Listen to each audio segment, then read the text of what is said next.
Let's go. Hey, what's up, everybody? We made it. The FanSpeak thing lasted a little longer than I expected, so now we are here, and I haven't even set things up yet. I'll put something on here. Here you go. There you go. Looks professional now. How's everybody doing? We got Candyman in the 1 hole, and we got Hartman in the 2 hole. I've got the 3 hole. What's up, guys? Doing pretty good. How about you guys? Yeah, doing great. Good to see you, Hartman. Who hangs? Got a cold? Yeah, just Hartman, just a little bit like scratchy throat. Yeah.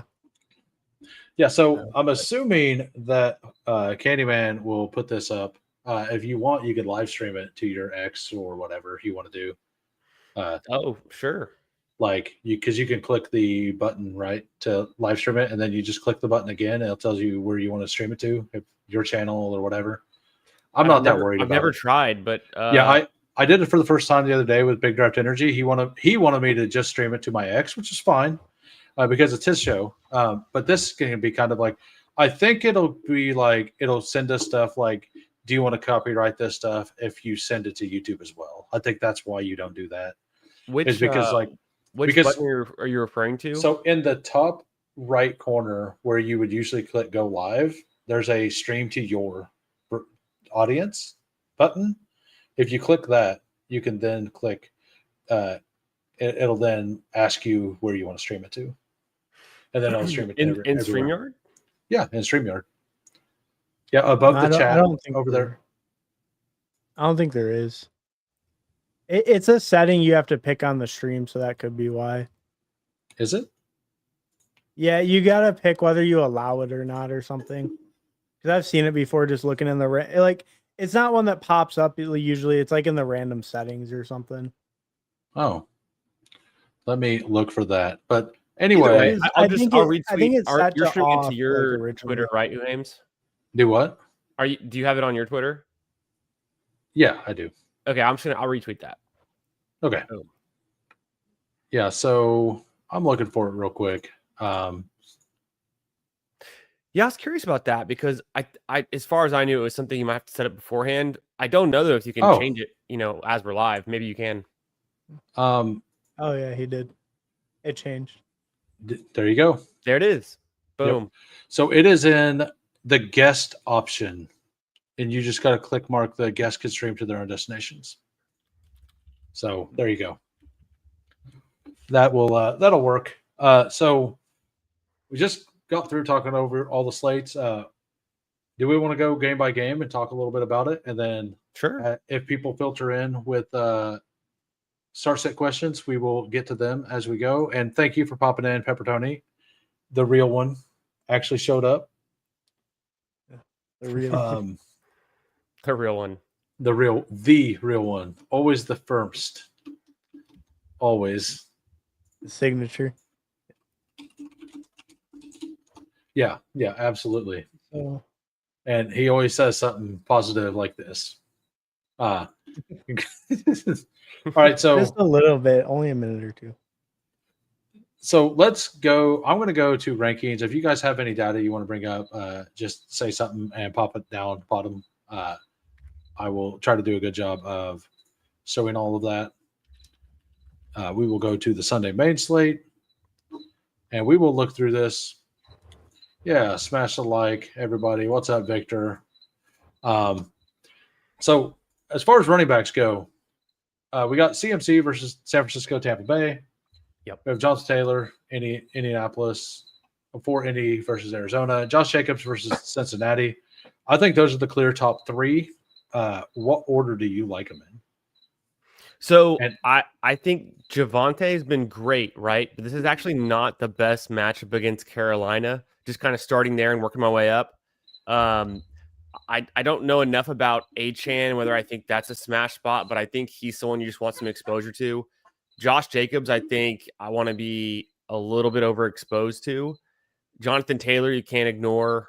I need to do a little bit more digging on the Cardinals defense, but last time I looked into it, when they faced the Seahawks on, I think it was a Thursday night game, they were a decent run defense.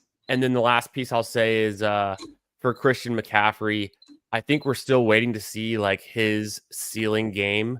And I don't think we've gotten there yet. And so that could happen any week. You just don't want to miss out. But we've talked about this last week. Tampa Bay is a pretty stout run defense, right? So that's my first kind of initial thoughts on those, maybe top 5, 6. So like CMC is a very good, like they cannot block in the interior, right? They just can't block in the interior. His actual rushes for the year are not good. Like if we look at the rush yards, he hasn't be like 30th. He would be 30th in the NFL in fantasy points if it was rushing only. I think it is for running backs. 22 for 69, 13 for 55, 17 for 52. Like these are not good yards per carry at all. I don't know what they actually come out to be, but it kind of looks like it's like 3.7 or something, right? Mm-hmm. But his receiving yards, like he's almost an elite receiver, like like a first round receiver on its own without the rushing. All right, so we do have our first question. T-Mac, Adunze, Worthy, Waddle, DJ Moore need to start 3. Thoughts, have PPR format. I will go first. I really love the first 2, and it's kind of a toss-up between Worthy and Waddle. I probably lean Worthy due to the matchup. I think there's going to be a very, very high-scoring game. I think Casey's going to get pushed by the Lions, and Worthy will have to ball out for them to be part in the game. What do you guys think? I was going to say this is the week you want to start Teteroy McMillan. It's a matchup against the Cowboys, so that is a smash spot. This is the payoff week where he's going to finally score and go big. Adunze is a must start in all formats every week going forward. He's one of the top receivers in the league right now, and the connection with Caleb Williams coming off the bye week, it's only going to continue to get better, and it's been nice. Waddle has been really strong since Hill's been out, so I'd probably go there, and then it'd be a close tie between like Worthy and DJ Moore. They're both fine options, but those 3 are the clear above options for me. Yeah, so you're Waddle over Worthy. I think they're close. I'd be T-Mac, Odunze are the obvious ones, and then I would slightly in Waddle just for the like kind of guaranteed target share stuff. But I think they're in a similar tier, but I'd slightly in Waddle. Because this ZZ Top cover band stream is crazy good. Honestly, could be a great stream with the hot info. I don't know why you think we look like ZZ Top. It's the sunglasses on me and the beard for you, of course. Yeah. And Hartman's got a nice beard too, so there we go. I just need to grow mine out. So for me, for this week's slate, I have Jonathan Taylor number 1. I think it's pretty clear. Yes, it's almost chasing points, but Kyler may not play now. Like he got hit so hard in the face that that his concussion hurt his foot. I guess I don't know. Like he came out for a concussion, I guess, on the play where they snapped the ball, hit him right in the face, and then afterwards he had a foot injury. So I don't know how that works, but that's what's happened. So it kind of almost sounds like he just doesn't want to play. I don't know. I wouldn't want to play against Indianapolis either if I was the Cardinals. Indianapolis is a very good team. If they do get off to a lead, like Taylor is going to ice the game. And I think it's a very, very good spot, and it should be an awesome game script for Jonathan Taylor. Right. And you guys have anything to add with that? I'm cool with JT being the 101. He's just if he goes off again, he's done it twice. He's had 2 games with 3 touchdowns, and he's killing it. So he could be a must own. You kind of have to get lucky that you can draft him even, because you're only going to have so many spots from the beginning of the board if you're depending on the volume, right? Yeah. Well, I feel like too. I might even lean like Puka over either of them, like 101. I did that in like one of them so far, but I don't know. Just against Baltimore, like I've definitely taken him over McCaffrey, but JT, I don't know. Like I could even I could even kind of see McCaffrey at like 4th, like Jacobs over him too. Sure. I don't know. I just really don't like that Tampa Bay matchup, even though McCaffrey gets there a lot as a receiver. But like the Puka spot, like I'm really wanting to kind of load up on Puka. And then JT, it's like I don't love the matchup, but like I feel, decent about it. And any given week, he can just be the guy you need. Hey, guy, he's like Ayuk, in my opinion. Not enough heart to play for some reason. Okay. You talk about Kyler, I guess. Yeah, so I do love the JT spot. I've been looking for somebody to give a negative case. I do kind of like this is my actual ranking is Taylor, Puka, then CMC, but I don't want 4% CMC, which is I did 32 of these, and 4% CMC is not comfortable. Like he is volume. Like I kind of really like the game overall, the San Francisco Bucks game, but like Godwin now has a Q tag. Pearsall is like out. Purdy may not play. Juwan Jennings didn't Purdy and Jennings didn't practice today. Evans has got some cryptic talk today about we don't know what's going on kind of stuff. Let me find it. Did you guys see that? With Mike Evans? Yeah. I thought he was still out. You thought he might be playing? Yeah, it's on Mike Evans. He's coming along. He's healing. I can't tell you how fast or when he's healing, and he's working, trying to get back as fast as he can. So, like, to me, that means he's definitely not going to play this week. Like, and wasn't it Bucky is still day to day, which I kind of read into as week to week? Well, but yeah, Bucky I thought was out for sure too this week, right? Yeah, I think so. It's like very unlikely he plays. So yeah. But I don't think that's like Bucky is definitely an upgrade from Rachaad White, but it's not like Rachaad White is a bad player, right? The numbers that Rachaad White's been putting up, he's completely doing a fine job standing in for Bucky. We think Bucky's better, but like Rachaad White's been equally good with the opportunity. Speaking about injuries and people who are out this week, do you guys think there's any chance that CeeDee Lamb comes back to play with Dak Prescott this week? I'm not ruling it out. You can get CeeDee Lamb in the last round fairly often, and I'm not going to do it 100% of the time. But like I was just saying on the other stream, I'm going to do it probably like 8 to 10% of the time, just because I don't want to have. You're going to have to set swap rankings, right? And do you really want 8% of whoever you swap to, right? Like, because you're probably going to get the same guy in every one of those lineups. And that means you have to have your stack at the other position, right? Either tight end, quarterback, or the other, or just have naked quarterbacks, which isn't the worst, right? Like we've seen that get there this year already. So you could maybe, I guess, try to throw them on more of your 3 receiver builds at least. Then he can be like a flex. So then maybe you get a little bit more variety that way. But I do kind of lean 3 receiver more than usual this week too. Like let's look at the running back slate in general. Like we got CMC, Taylor, Jacobs, Achane, Javonte, who Candyman was just saying he doesn't love the matchup. I actually do like the matchup. Genty, Kyron, like I think those are all fantastic picks. Like high upside. There's definitely some downside cases to a few of them, but like upside is there, right? I think we can all agree that the upside is definitely there on those guys, right? Yeah. And then after that, I would say Quinshawn as well. I mean, he's gone just like his consistency, like yardage wise, right? Like even if their scoring ceiling is low, like if he gets in the end zone once, I think he can easily be like high teens. Like his floor is almost like 11 or 10 or 11 without a touchdown.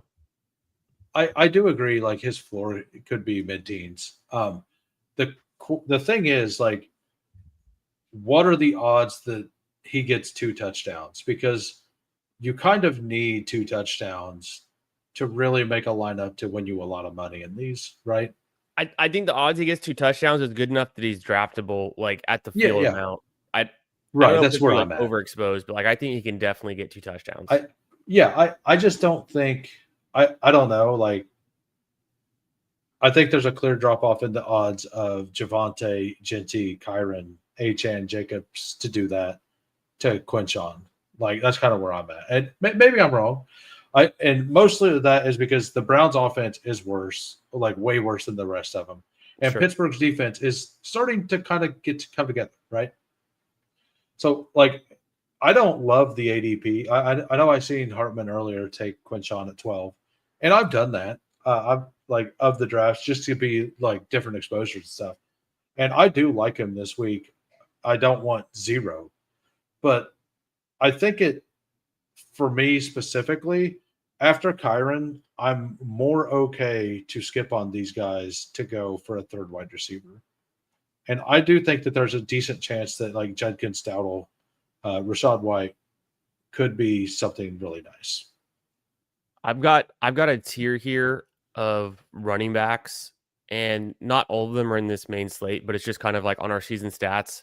And I think some of these guys we might have not seen their ceiling yet, even though we've seen 5 weeks.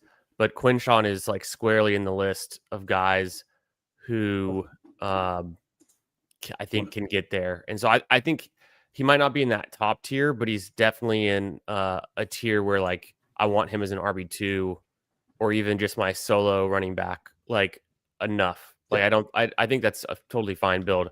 I've got him kind of closer to like Genty.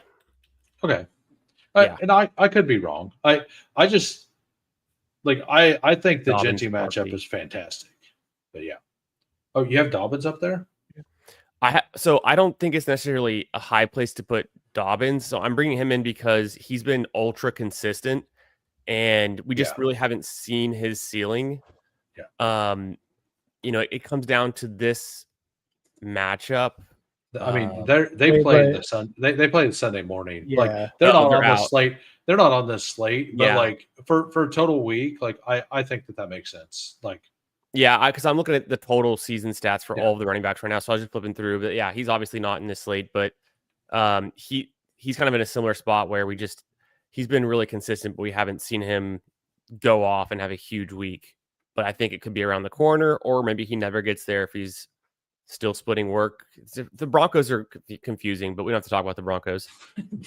they are very confusing. 1 second, we got a question. Michael Carter or Demont, full PPR. Feels gross. It does feel gross. Hartman, go. I think I'm still going Demont. I mean, just the Lions offense scoring upside. And the Chiefs run defense hasn't been like that great this year anyway. So yeah, I mean, I'd lean Demont. And the Colts have looked, incredible. And like you're saying too, like the Cardinals, they have all the issues this week. I mean, and just in general, their offense hasn't really looked great. Colts have been on fire. Give me the Lions, RB. What do you say, Candyman? Yeah, I'm in. You want a piece of the Lions. Montgomery can get there on just a few touches with touchdown scoring opportunities in that offense. For Michael Carter, he's completely volume dependent, and I think he is getting most of the work, so that's kind of good for him. He's like a fine flex play, but Montgomery has much higher ceiling and can do it on fewer touches. I actually view Demont as the floor play here, but I do like him more because, like, if for some reason the game does stay close in Arizona, Michael Carter probably could be a 2-touchdown guy that I will hate because I will have none. 0. But I think Demont is the play. You think Michael Carter has a better chance to get to 2 TDs than Demont? Like with like just the scoring potential of their offenses? No, like I'm saying, like I think if Carter gets to 2 touchdowns, he's gonna come with a lot more yards. Does that make sense? Like because I mean because he was like really inefficient last week on like pretty good volume. But I mean, I just don't know how true. I mean, he had like 18 for 51 last week. And like I know he obviously could be more efficient, but like I don't know. If you just Demon's getting remove 2 touchdowns, he probably has double-digit carries. if you just So, like- remove the DeMarcado rush and give it to Carter, he's at like 110 and 2, right? Like, And he gets the touchdown. well, What if- yeah, what if because he gets the touchdown. Like, so like if you just like add all the transpose gives that to, and you say that they punished DeMarcado, which we don't know if it's going to happen. He got the Ramondre coach speak this week of, oh no, we still trust him. So we'll see. I don't even think it's just Michael Carter, but like even Trey Benson was underwhelming in his efficiency, and Jake Connor was, I think, fine. We had a really small sample size there, but I don't think the Cardinals are that good of a team and that good of like a rushing offense compared to the Lions. So I just want to go with the Lions. Right. And I honestly expect the Chiefs to be trailing in that game. I know Vegas has us favored, which I find weird because I saw that. The Lions are getting 2.5 points. I bet on that immediately. Yeah, I haven't yet, but I want to. I want to really bad. All right, so let's go back to this. My second tier is Quinshawn, Rico, Rashad White, and these are the people I like to mix in a little bit. I haven't taken Derrick Henry, but I'm not completely opposed to it. Alvin Kamara popped up with a Q tag randomly. Are you guys entertaining any Travion? I am not. No. Any Hassan Haskins or No. Michael Carter or Ramondre? No. I'd rather just like fade like Yeah. Michael Carter in this context. Me too. Or Haskins. I'm pretty out on Kamara. Yep. Yeah, I would say that Kamara and below line, like Michael Carter would probably be my top guy if I wanted to mix someone in. Actually, if I was going to make somebody in, it's probably Pollard because of how bad the Raiders are. Okay, yeah. But like, I forgot to mention him. But I'm not going to do it. I'm just saying, if I were to do it, I think it's there. I think the wide receiver scrolls are just better. What about like? I guess Pollard. if it gets announced, I was actually just gonna say that. I was just gonna say Kendrick.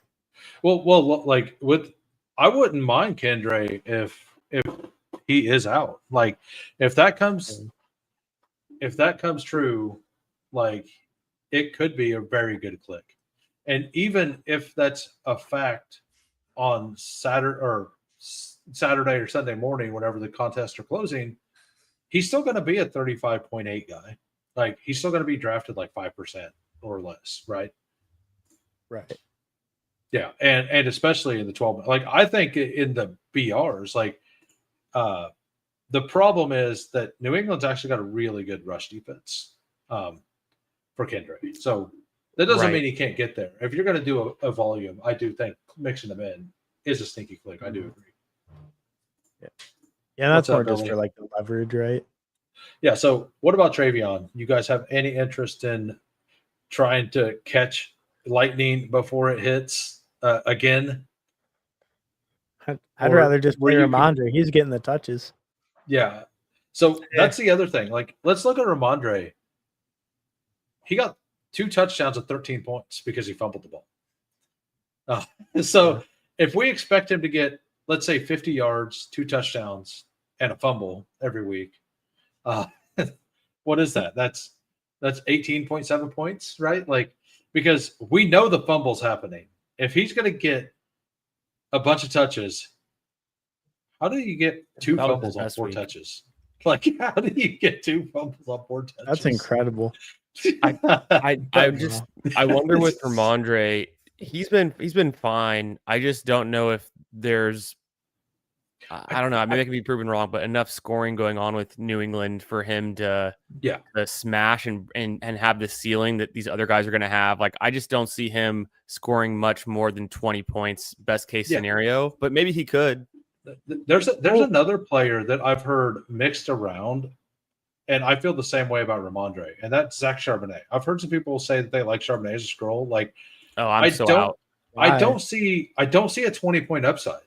And 20 points may not even be enough in this contest, right? Like 20 points would be an excellent week for Charbonnet. He'd have to touch the ball 30 times to score 20 points. Well, it would require Kenneth Walker to get hurt in the second quarter.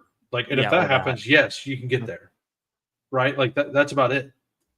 And like you said, he's gonna have to get 2 touchdowns and break a big run, but they don't use him between the 20s that often. Yeah, and I'd rather, as Spooler says, Kenneth Walker's the clear guy there. But I've heard some people talk about Charbonnet, and I'm not. I will never get there. I wouldn't even get there in a dog bowl. Like, yeah, not just Charbonnet. It doesn't really make any sense. Yeah. Like I'd rather just scroll to Blake Corum and just hope he plays the whole fourth quarter. Yeah, that's it. Yeah, no, or DJ Giddens. Yeah, exactly. Yeah, leverage off of JT. Like, imagine he goes for like an 80-yarder, like 2 touchdowns in the fourth quarter.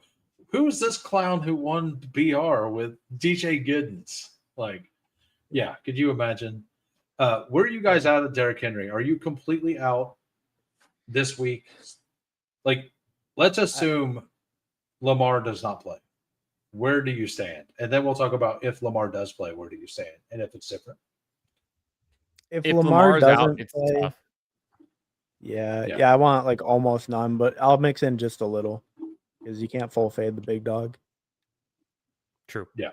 And if Lamar is in, do you feel comfortable to keep the game reasonably close? Or do you think that Lamar being hampered won't be as good? I think that if Lamar's in, I think Zay Flowers is a good scroll.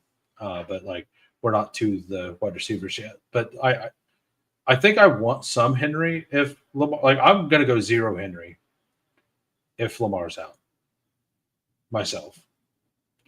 If Lamar's in, I will mix him in. I'm not saying it's like the most comfortable thing because, as you said, fading the big dog is scary. I think if Lamar's in, it's still not a matchup they love. The Rams have looked great on defense, but I think that maybe with Lamar being a little more limited, maybe they do hand it off a little bit more. And, Lamar just gives them that, more of a threat, higher scoring upside. So I definitely want to mix him in if Lamar's playing.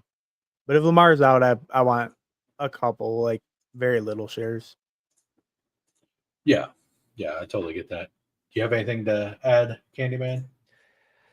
I think it covers it because we're pretty certain Lamar is going to be out, right? So that just becomes a mostly avoid situation. But yeah, one thing I was thinking of here, you've got Ken Walker in the rankings up next against the Jacksonville Jaguars defense that just gave up 2 touchdowns to Kareem Hunt. So if Hunt can get it, can anyone get it? Is kind of where I'm coming out on that angle. Otherwise, I would say like the Jaguars aren't necessarily a easy matchup. And no, I agree. And Ken Walker has been pretty underwhelming. He just is not getting huge workhorse volume. He is splitting with Charbonnet and he's splitting touchdowns with Charbonnet. And even with the ceiling games we've seen out of Kenneth Walker this season haven't been like good enough to win you one of these tournaments. Yeah, like the thing about Walker is we have seen him explode on runs, but he's not got those home, right? If he gets, because like last week, he had 2 giant runs that he ran out of bounds at like the 12 to 13 yard line.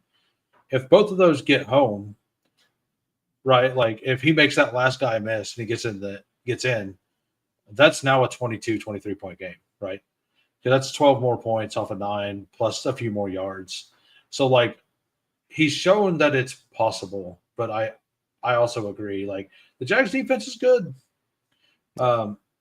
They're really good, and they're really good in the middle, which is why I do think that if you're going to take one, it's definitely Walker, and it's 0 Charbonnet ever.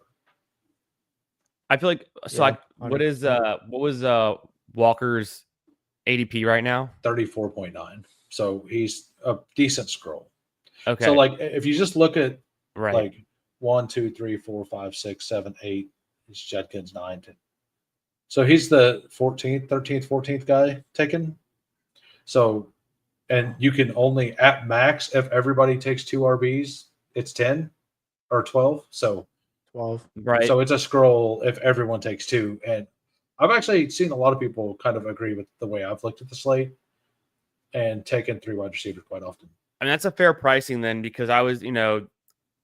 a guy like Quinshon Judkins, who has a much stronger hold on the touches in the backfield, is priced up higher. Right, Yeah, and he's going to Cooler have says- 100% ownership, though. Yeah, Right. yeah, Yeah, right. and the 50% ownership there, like that's kind of why. And when we get to wide receivers, there's a guy I really, really like this week that we'll see if you guys get to him before I talk about him. Before that, I do want to say to the chat, I just put the link to this video in the chat. If you're over on X, if you wouldn't mind, come on over here to the Who Ames YouTube channel, smash a sub, smash a like. When you're done with that, go into the description below. Go follow Candyman. Go follow Hartman. Help everybody out. And join the live chat. Live chat, always a good place to be. But yeah, so what do you guys think on Rachaad White? Like, we kind of mentioned that a little bit. I don't think Hartman really weighed in on Rachaad White. No, I really like that spot for him this week. I think there's a chance too that the Buccaneers kind of just like take a big lead, just kind of dominate them like pretty much. Especially with all the injuries the Niners have. So I really like the spot for Rachaad White. Yeah. Especially with him going that late in drafts. You can kind of fit him on any build, and yeah, I really like that spot. All right. And now Travis Etienne. Let's talk about Etienne. Any interest against the Seattle D? It's a tough defense. Like I thought he was going to get there against KC, who is not really that great against the run. They're still a decent defense, and it's a competitive game environment, and that I guess the Jaguars were just throwing it a bit more, and then Trevor Lawrence he had 2 rushing touchdowns that kind of vultured Etienne potentially. So, well, I mean, T-Law was also the leading rusher, so be right. fair. The leading rusher got he was definitely the most entertaining rusher. He was that is a fact, and everybody loves a good narrative, right? Rico Dowdle. Coaches, after they signed Javonte Williams, said, we just like, I think it was Jerry Jones. He said, we just like Javonte more. That's why, because they were asked why they didn't bring Rico back, because Javonte basically got no money, right? And then Rico, I think, signed for very similar money to Javonte Williams in the end. What is Etienne's ADP right now? It is right 34? There. It's 34.3. So he's probably drafted like 60% ish. Yeah. I think that kind of gives him some more appeal, even though it's a really tough matchup. I think what you do is you think, okay, but we've seen players go off in tough spots before, and if he's slightly lower owned, he is a guy, and kind of like Ken Walker, we haven't seen him get all the way there yet. But I think he handles enough of the workload, even more so than Ken Walker, that because who else is getting touches if it's not a Trevor Lawrence week? So I think, and Tootin, I'd wish Tootin would come along a bit more, but he's really just not getting a whole lot of touches. He's pretty efficient with them, but he's not getting a whole lot. And so, a little bit more touchdown variance to Etienne's side, and he can definitely be a guy that gets you 24 or plus points and could be a really nice piece. Is there either your RB1 and you only have 1 RB on your team, or if you have 2 that week. And so I think he can be in that top 3 running backs of the weekly scoring kind of range, but probably on the lower end. I don't think he gets up to 30 points necessarily, but if it's a low scoring running back week, he could be a guy. Oh yeah. Yeah, exactly. And we've seen people get there with running backs or a wide receiver with 12, 13 points occasionally. It's not very, very common, but it has happened. So Rico Dowdle, go ahead. I was going to say Chad Candles. He won the dog bowl with the Jacoby Myers 5-pointer. Yeah. 5.4 or whatever. Incredible. Like, and he had nobody going in the second set of games, so he had to be sweating that the whole time. He had to be looking at, like, I haven't asked him, but I'm going to assume he was looking at that and just like, oh, why did I take Jacoby the whole time? But like, and oh, then you have like, to smash tight end. You have to get tight end, and the tight end has to outscore all the other tight ends by 10 points. That's like that's the skeleton key. yeah. Actually, Jacoby was the play in the second. Like, Jacoby was the nice late game, wasn't he? Jacoby, With the Raiders. Did the Raiders play at home last week? Well, that was the Colts game. Was that the night slate? No. That was early. That was early because of the Mark Sanchez meme. Yeah, it was early. Have you seen that? Did you hear about that? It was or the incident. Pepper Tony, huh? What'd you say? The meme or the incident? Because we all heard about the incident.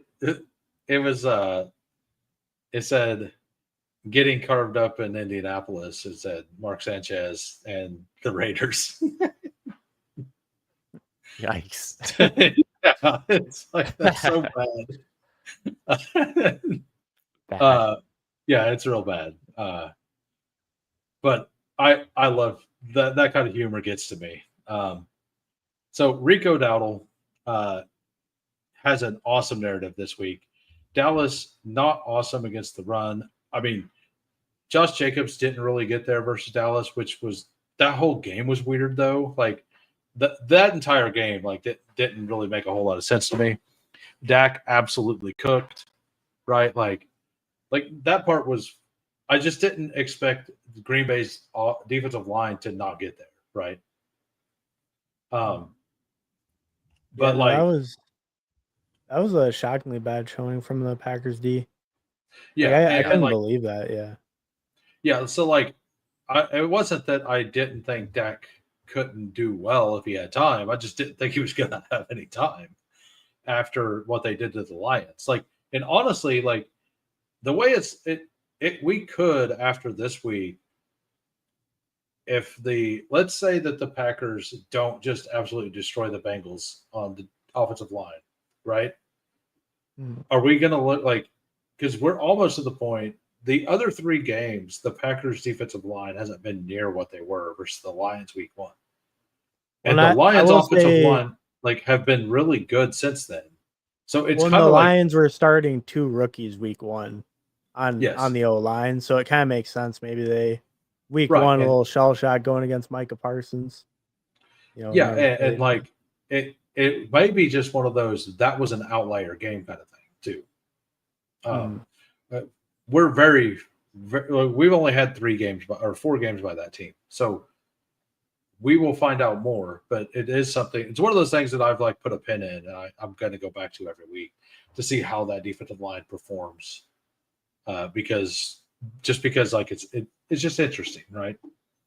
Well, and they look good week 2 and 3 though, also, right? They didn't look great against Dallas. Whenever. No, that was week 4. 2 and 3 though. Like that was the only game they looked really bad was against Dallas, right? They didn't look elite versus the Browns, right? Like they looked okay versus the Browns, but not elite. I mean, they gave up 13 points. I mean, that's pretty good, right? I mean, as an overall defense, but the Browns have barely scored 13 points in any week. So everybody's only given up 13 to 17 points to the Browns. Yeah. So, I mean, I don't know. I'm kind of wondering about that. So for one last thing for perspective on Rico Dowdle and what he just did, if you took any 2 of Jahmyr Gibbs's games, or even his best 2 games this season, and you combined all of Jahmyr Gibbs's yardage, receiving and rushing from those 2 games, it'd still be less than what Rico Dowdle did last week. Yeah, and Chuba is not I don't think he's going to be able to play based on what I'm hearing. That doesn't mean that he's not officially out yet, but he was not practicing today. And I'm going to assume that he played when he shouldn't have played the week before, basically, is what it kind of sounded like going into last week. There's the revenge game narrative for Dowdle going back to playing. Is it actually in Dallas? It is. Yes, No, it is. It is in Jerry's world. Oh no, it's Dallas. It's at home, but it's still Dallas visiting. So I just think at ADP, what is that? 25.7. They're just saying if you want Rico Dowdle on 100% of your teams, you could easily get him this week. Yeah, and like this, it's not necessarily West Coast to East Coast, but it's close. And the West Coast to East Coast stuff usually doesn't look that great, right? So like I don't know how Dallas necessarily performs with that because they're a lot more used to it because their entire history they've went to New York, right? And they're also used to playing in the afternoon slot when they're the home team. So they're also playing earlier. But Dallas has been on a roll. So if anything, maybe we just hope for like a big shootout, which is kind of what Vegas is saying with the 49.5 over under. Although Dallas is slightly favored, I wouldn't put it past Carolina to just lean on Dowdle and be like, yeah, let's give him, almost 30 touches again. Yeah, I do think this. Like, there's a couple of these narratives out there. Like, are we going to chase what just happened? Like, I don't look at Dowdle and see 35 points in this game, but I do look at Dowdle and see a possibility of like 23, 24 points. It's kind of what I'm I think you look at him and if Chuba's out, then Trevor Etienne is going to take very little work away. Yeah, he's going to be the workhorse back against a bad defense. I mean, and a projected, pretty high scoring matchup too, right? Like those are spots you want regardless of the name attached. Like most of the workload in that kind of spot is, something to target just in general. I believe that Carolina's team total was like 23 points this week. Like the team total for this game is 49.5. Like I want both. Like, and that's one reason why I know you were kind of out on Javonte against Carolina because Carolina's rush defense is better, but it's been good lately. They just learned how to tackle somehow. But like 49.5 points, like I just want to take stabs at all those players. Kind of where I'm at. Like, assuming that he's going to be the bell cow. Like, yes, it is a classic chase, but like after these top three players, it's kind of like I kind of think like Achane, Javonte, and I really like Genty this week. I think that's such a good matchup versus Tennessee. They haven't been able to stop anybody.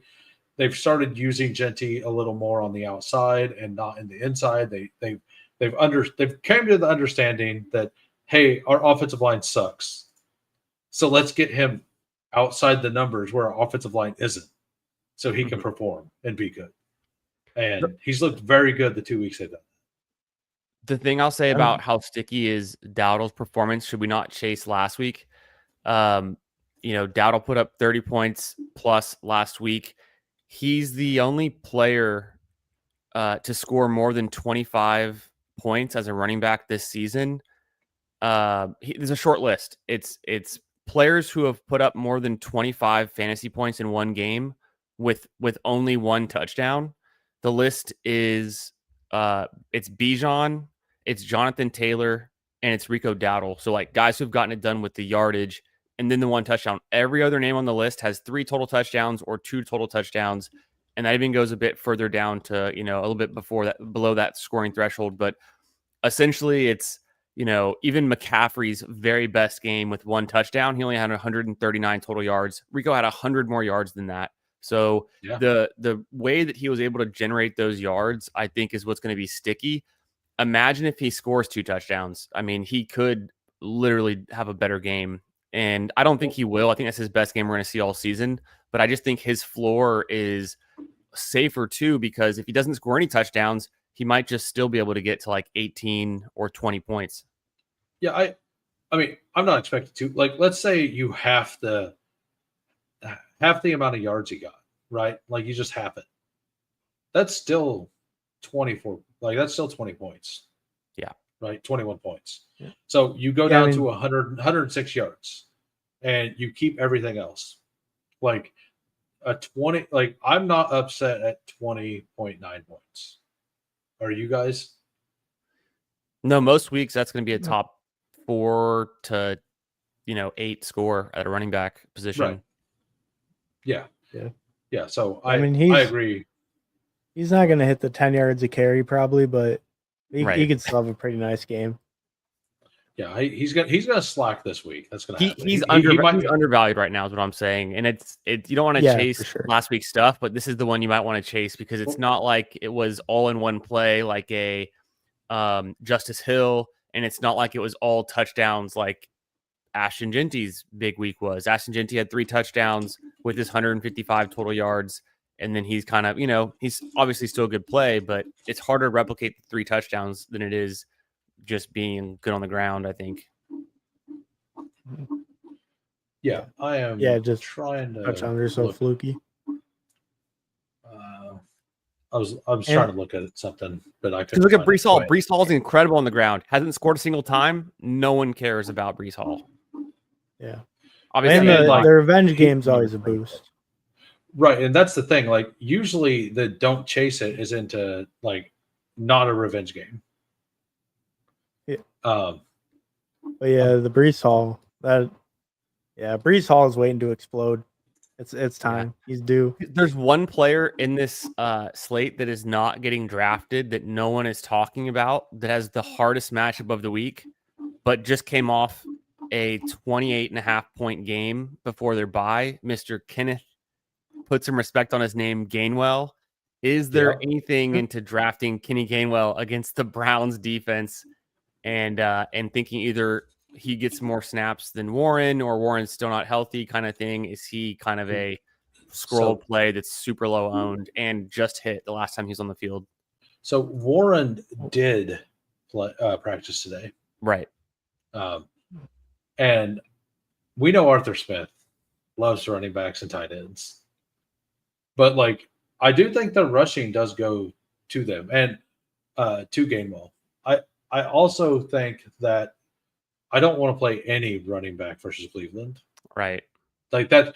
If it was almost any other team other than Cleveland, I think I'm in. Like 1 or 2 shares. Like, because it would be very low. All right. So we got to trade. I think a couple trade questions. Go ahead. I saw Coolers mention like Warren, like as a low upside play or a low ownership like play. I think his upside might be a little bit too limited, but I like him a little bit more than Gainwell with the pass catching. It's just like his upside seems too limited to really be worth it. All right, got a question here from Top 5 Low Darks, 0.5 PPR Flex, 1 Breece Hall, ETN, Sutton, MHJ, BTJ, only 1 half point. Breece Hall is my answer right now. Breece Hall plays against the Denver Broncos, right? Yeah. But with the workload they have now that Braylon's gone, we've already seen what a good defense, Justin Fields completely changes the way defense has to play, opens up lanes. I know he hasn't got there yet. And like Sutton's actually it may be Sutton. What do you think? Sutton's an interesting play, but isn't he going up against Sauce, or is that not a concern? I mean, he literally just posted up against who was it last week? Quinyon Mitchell. It just dominated them the whole game. Like he had 8 for 99 or whatever last week. He's been good. It's hard to trust the Broncos. They spread it around. You never know which Broncos player is going to be effective. I personally go Breece, then Sutton, and then probably ETN. What do you guys say? I mean, it's start 1. I'm going Breece. Yeah, I'm similar. We want Breece to score a touchdown, then it'll count. Yeah. All right. Another one. Trade Josh Jacobs and CeeDee Lamb for JSN and Achane. If you don't specify, I will assume it's full PPR. And if it's full PPR, oh no, I think I want to keep the Jacob CD side. You've already wrote out the 3 weeks of him not playing. If it's just 1 more week, I think I want to keep CD. What do you guys think? I think it's close. I think it's a fair trade. I think Jacobs and CD for me as well. Yeah, I kind of prefer that side as long as we get CD back sooner than later. If CD's out past his bye, there'll be some regret, but yeah, like as long as CD plays within 3 weeks, I think you still want CD. And it kind of sounds like there's a small chance he plays this week, which means he should almost definitely play next week. Yeah, like I don't really think through the bye that will happen. I don't personally have kicker rankings. Do you guys? If you don't, I can plug something for him. I put all of the kicker names into a hat and then I throw it in the air, and whatever one lands closest to me is the highest ranked kicker. I look at the schedule. I look who's playing Tennessee. That's kicker 1. I look who's playing Cincinnati. That's kicker 2. Just go sort by defensive rankings and flip it, and then take your kicker against that person.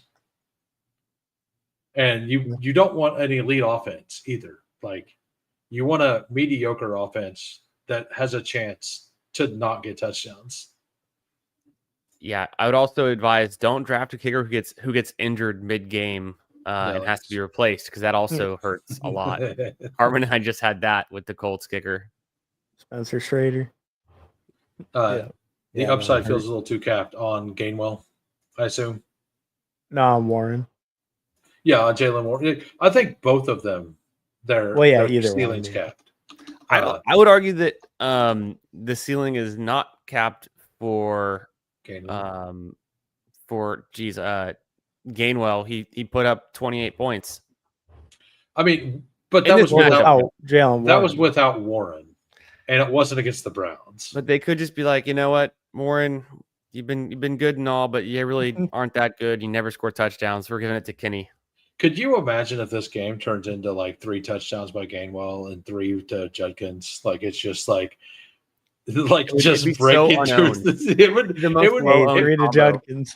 It would be such a Cleveland Pittsburgh thing too, and it's like Judkins actually gets there with yardage, but Gainwell's got like 4 catches, 12 yards, 3 touchdowns, 19 yards.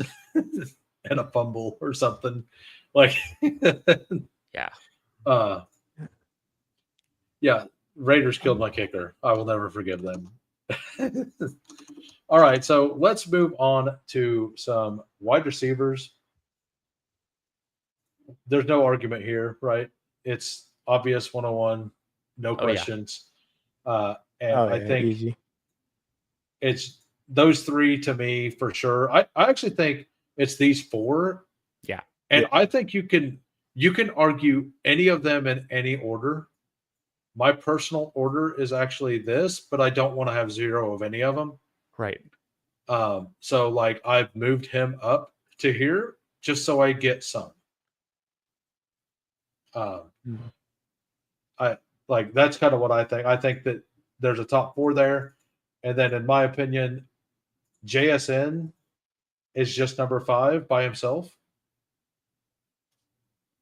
I think there's a pretty clear drop off after that. I think I'm fine with that. I think if I like Pickens. I like Pickens and Egbuka actually a lot as well. I do like them a lot, and I think that there's kind of a clear, like, you can mix them in and kind of just have this be the next tier, in my opinion, and stop at Jamar Chase. Like, in order it however you want. That's kind of where I'm at. I don't know if you guys agree. I know. Yeah, because I've taken Genty or A-Chain over those guys. They've taken A-Chain over JSN, I think. Or like Genty over Pickens or something. I'm personally leaning the running back because I like the depth at receiver a lot more than I like the depth at running back, as we just kind of went over, like, for my own taste. Well, like T-Mac and Devontae lower, like I like them almost as much as the guys in this higher tier. Like, right, that's the thing. They're going to be a little less consistent, but when you're putting out like even a little bit of volume, I think their upside is really similar. Like for Devontae Adams or T-Mac. T-Mac hasn't really shown it, but just that Dallas matchup, that game environment. Right. Obviously, Chase has that upside too. Yeah. So, of this, Hartman likes Pickens. Shocker. Yeah, I have this. This is the tier for me. It's, Puka is his own category, and then I have Egbuka, Pickens, and JSN in a tier. They're like just pick one. They're all very, very good.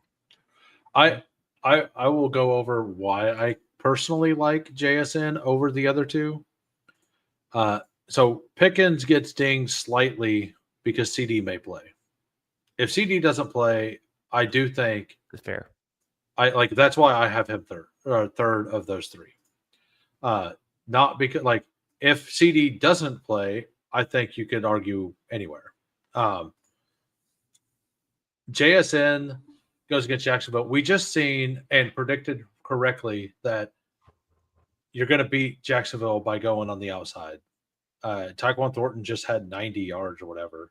He had 3 30-yard gain. He had a 28, a 32, and a 34-yard gain or something. That's JSN doesn't always play slot. They match him up to where he needs to go. Yeah, big plays. Big play waiting to happen. And that's why I kind of like JSN in his own tier this week, is for that reason. It doesn't mean it will play out that way. It's just how I'm viewing it. And that is my reason for liking him slightly more. I view JSN as like a poor man's Emeka Egbuka. Poor man. I mean, yeah, they have all the exact same attributes. Just Emeka Egbuka is better. Which Ohio State wide receiver do you like? Exactly. No, I'm just kidding. Yeah, they're both great. You know what these two people have in common? They didn't go to Texas. Shout out. No, I'm just giving them hell. Yeah, so Yo-Yo, 2 QB league. I just traded a Rattler and Woody Marks for Breece Hall. Now my running backs are Monty, Henderson, White, and Breece. I think you did good. I think you did good. Yeah. But yeah, it's hard. It just hurts me to ever buy in on Sam Darnold. A Sam Darnold passing attack. He's looked good though lately. So he really has. He has. It's been like if you go down to Sam, I've finally mixed him in a little bit. Explosive plays. Big plays. JSN 17, 16, 16, 28. That's not nothing, right? Like that's he's been like way more accurate with their I thought the just a little bit lesser O-line would hinder him a lot more than it did. His accuracy's been really good. Yeah, so go ahead. Is Kendrick Bourne a target this week? Is he a scroll down target? He may be. It depends on so many questionable guys, right? Yeah, that's the thing. We'll get to the scrolls, and he's definitely on that list. That wasn't the highest scoring game on Thursday night, but it was kind of a shootout. And he just got so much work. And who else is there besides McCaffrey? McCaffrey was the first quarter hammer, and then Bourne was just consistent the rest of the game, getting all of those receptions. And so it's like in the matchup against Tampa Bay, I think that's one you can take advantage of, right? Absolutely. Let's get to this question real quick. We got Trey, Tyler Warren, and McLaurin for Waller and Keenan Allen. I have Jake Ferguson, full PPR. I want them. I want the Tyler Warren McLaurin side. And I don't think it's close. Yeah. That's. I don't know which side. I don't know which side you're getting. It took you a second to process it after you read. Yeah, well, I don't think I read Tyler Warren correctly. I think my mind blanked for a minute, and I entered the portal that Coolers entered earlier. Whenever you click the link, if you guys missed that, but what do you say, Candyman? I was just thinking, if you're so confident that you're good with Jake Ferg the rest of the season, and obviously we think his role goes down a little bit with CD back. Obviously, it's going to not be as strong. But if you're just okay, I'm good with Jake Ferg. I like what's going on with the Cowboys offense. I need to move Warren. Or just do the opposite. Keep Warren and move Jake Ferg. I just don't think you need to rope McLaurin into this, and then so I would just try to do it. Give someone a tight end that you don't want, whether it's Warren or Ferg, and then get something else out of it. Yeah, he's like the double thing is, downgrading. It's like a double downgrade. It's a tight end and a receiver for a worse tight end and a receiver. Right, and if you're going to move one of those tight ends, you don't want a tight end back. Like, I'm assuming that on the waiver wire, there's some gross clickable player you could have for 1 week, week 10, when Jake Ferguson's out by. Waller has been balling though, but still, he has been. We think Warren's better. We know Warren's better, and you can always flex a tight end. I would never. And either way, unless it's primetime Palooza. Like I've won multiple leagues by flexing by taking high tight ends and flexing them every week. I tried it a few years ago. So one of them was a full a tight end premium league. There you go. That's what it takes. Yeah, it was Laporta. So it was Laporta's rookie year, and I had Laporta and which he was the best, and Kelsey. So that worked out really well. Yeah, that makes sense. But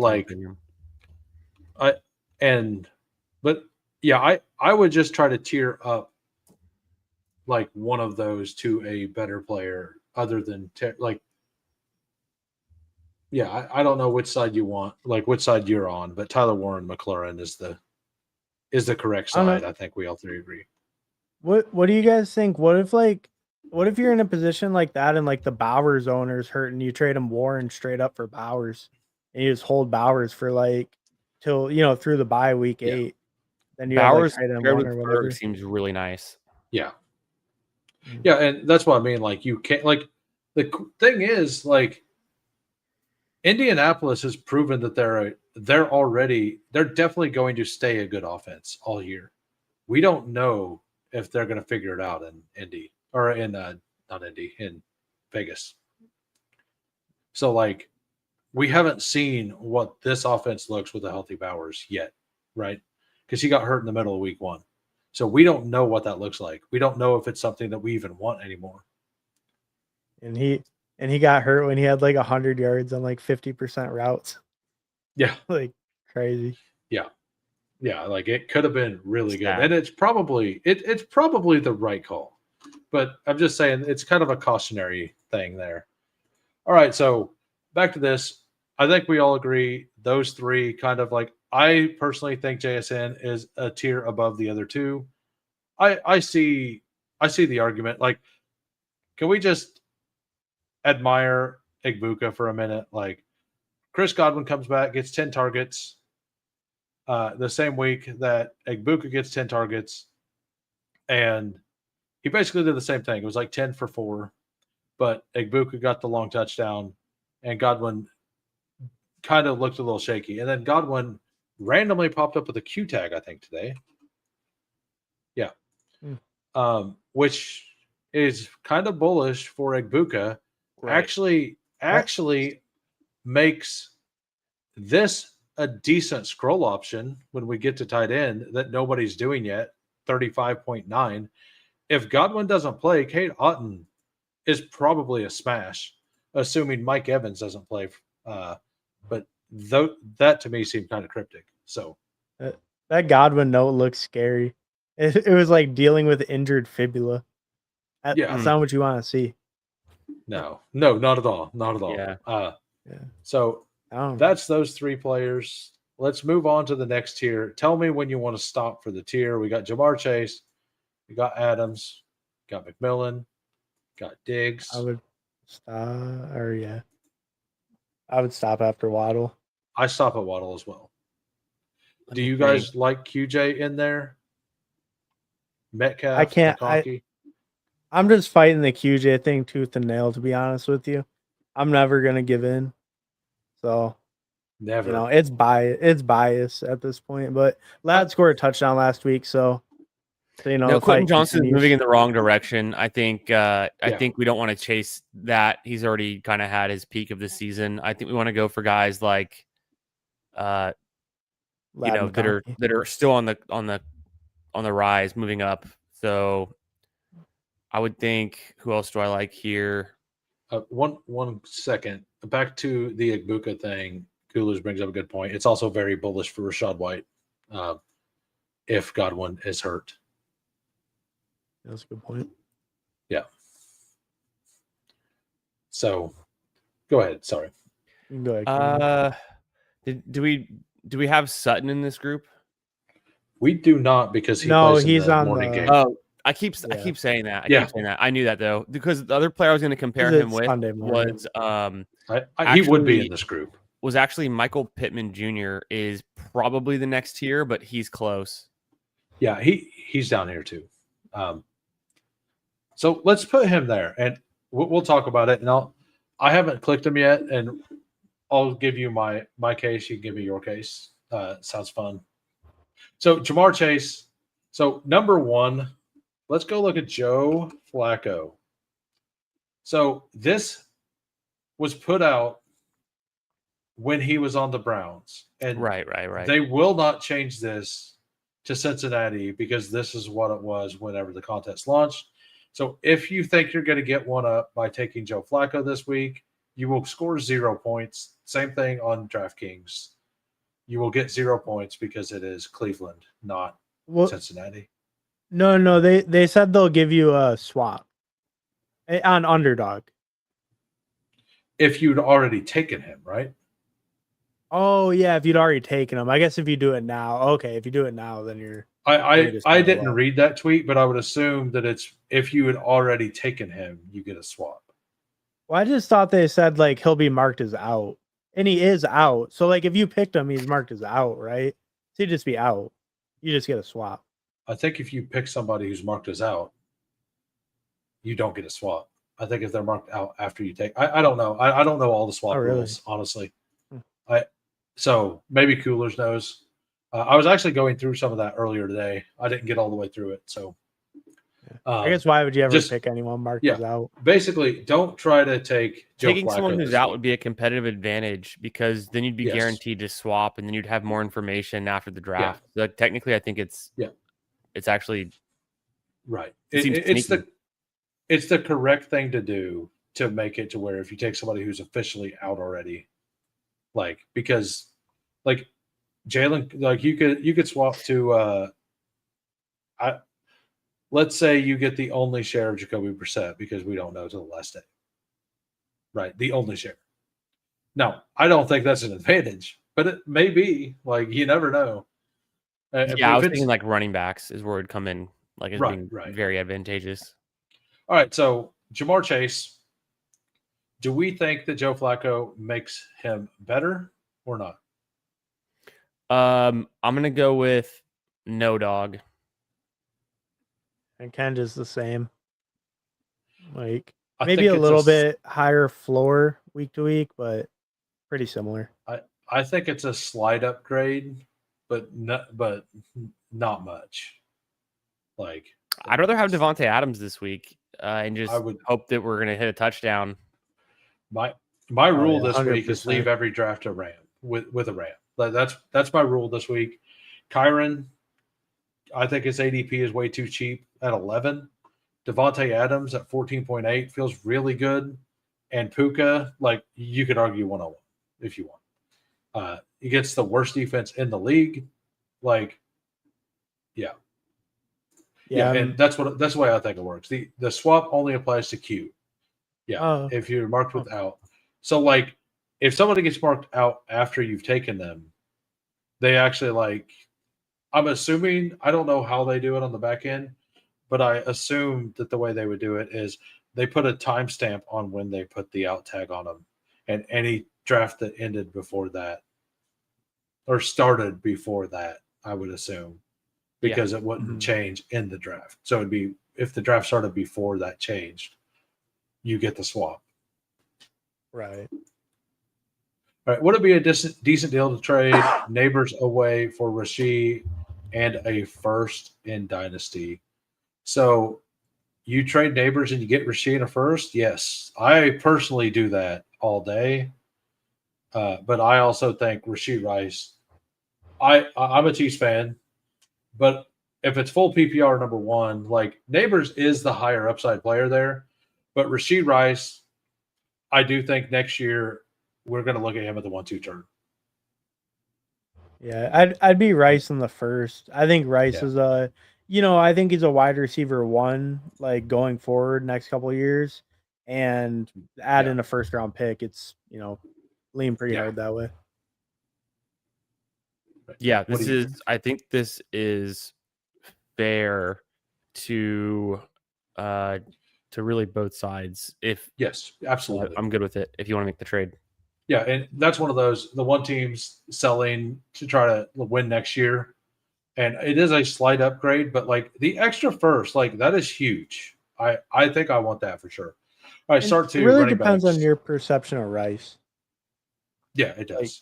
And all three of us love Rashid Rice. So take that for what it is. Start to running backs. Brees, absolutely. Monty or Rashad White. This week, I'm Brees and White. What are you guys? Yep. Brees and White. And Hartman is a Lions fan, for those of you who do not know. The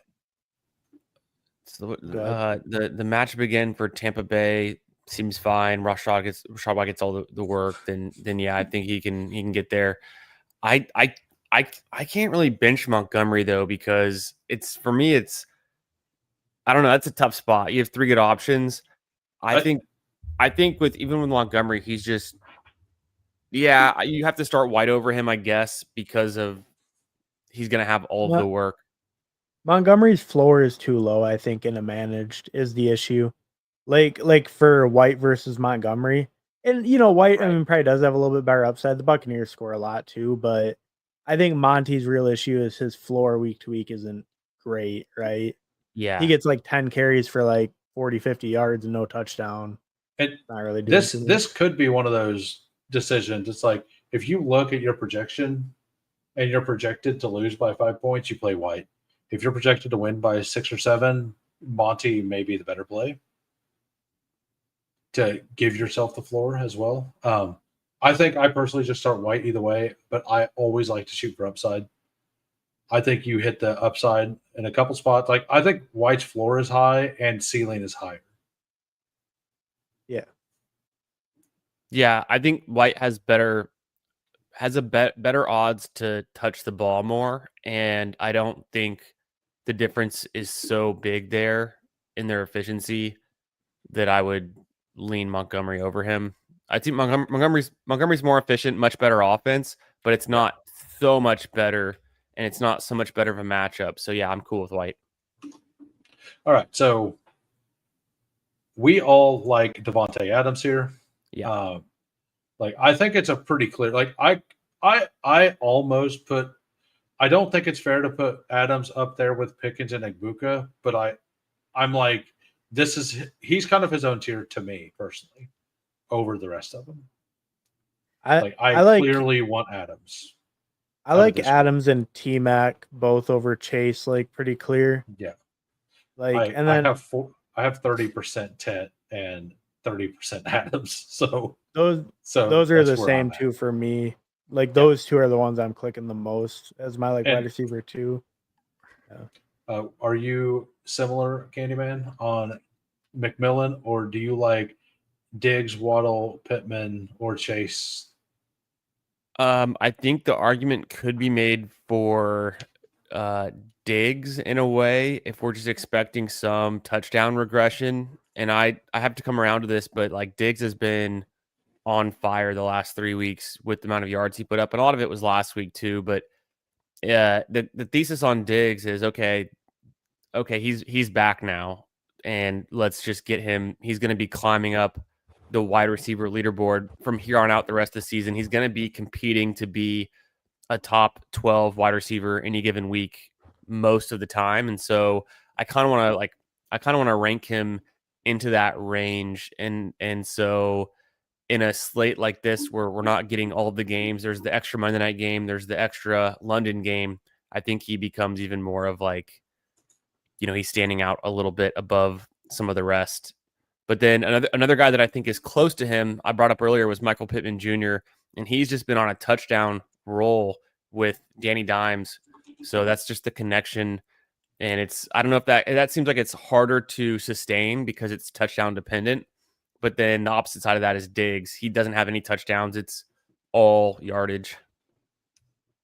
Yeah, and I'm clearly these three over the rest of them for my own personal take this week.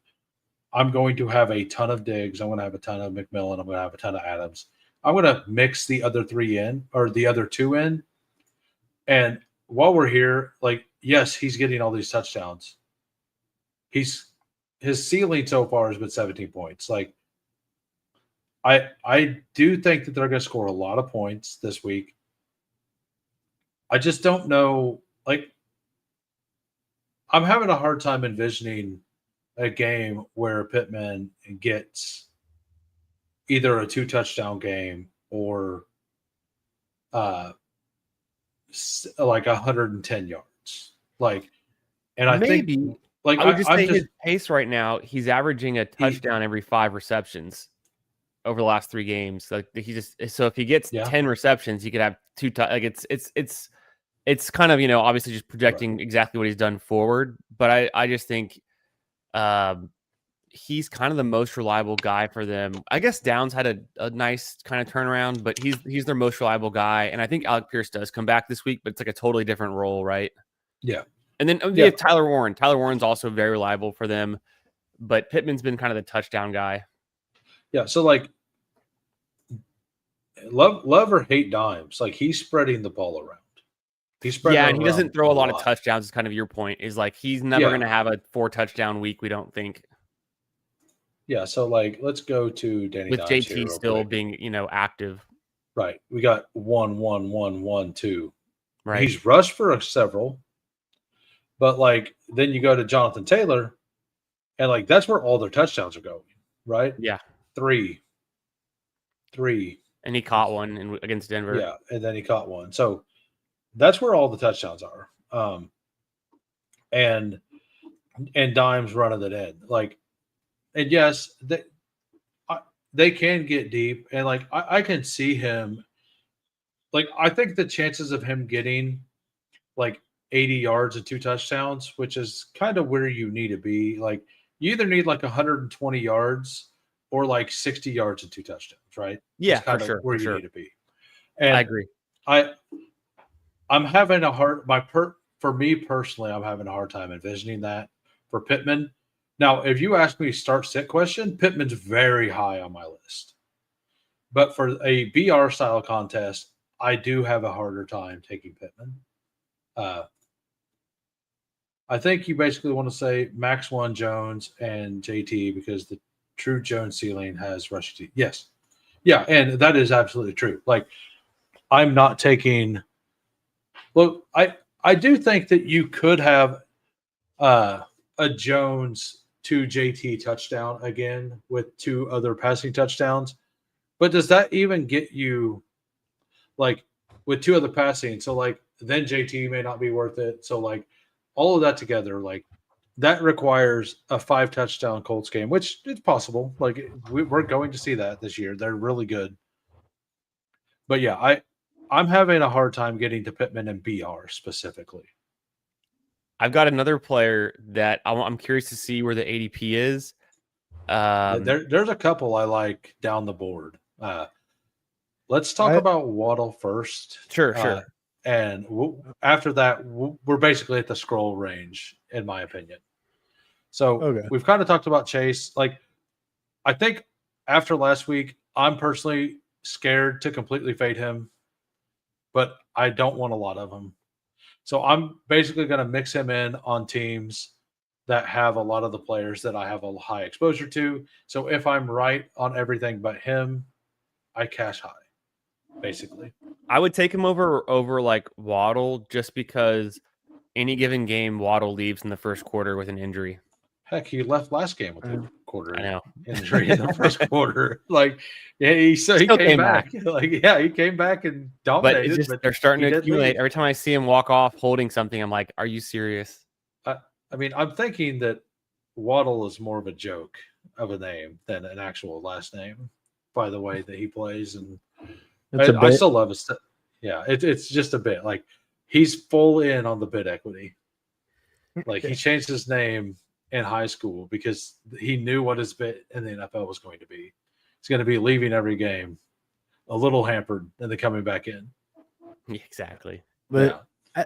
I think one last thing on Chase, like I think I have kind of the same. I'm noticing the same issue I think you have, where I'm taking Tet and Devontae, or especially Devontae over him. Yeah, and it's like really making it hard to get Chase. Yeah, yeah, and I'm forcing myself every once in a while to click Chase. Like, it's like, okay, I know I have a Genty JT team. I know I have a Genty Josh Jacobs team. Like, let's make sure I take Chase here to make sure I have that combination. Because if I don't, I'm just going to take like the other ones. I love Devontae, I love Tet, and I love Diggs. And I'm probably like, yes, I can get different later, but I could also get different now.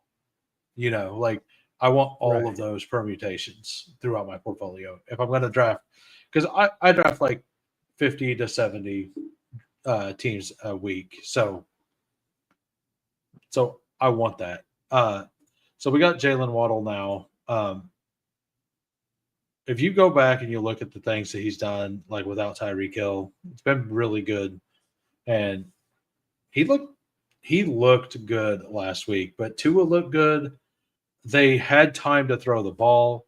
Question is, do we think they're going to have enough time to throw the ball? Do you think that offensive line is going to hold up against LAC? Yes, Bosa is out. And the Chargers defense, I kind of think is overrated at this point. I don't think they're bad. I do think they're a little overrated. And love it or hate it, Darren Waller's kind of opened this offense up.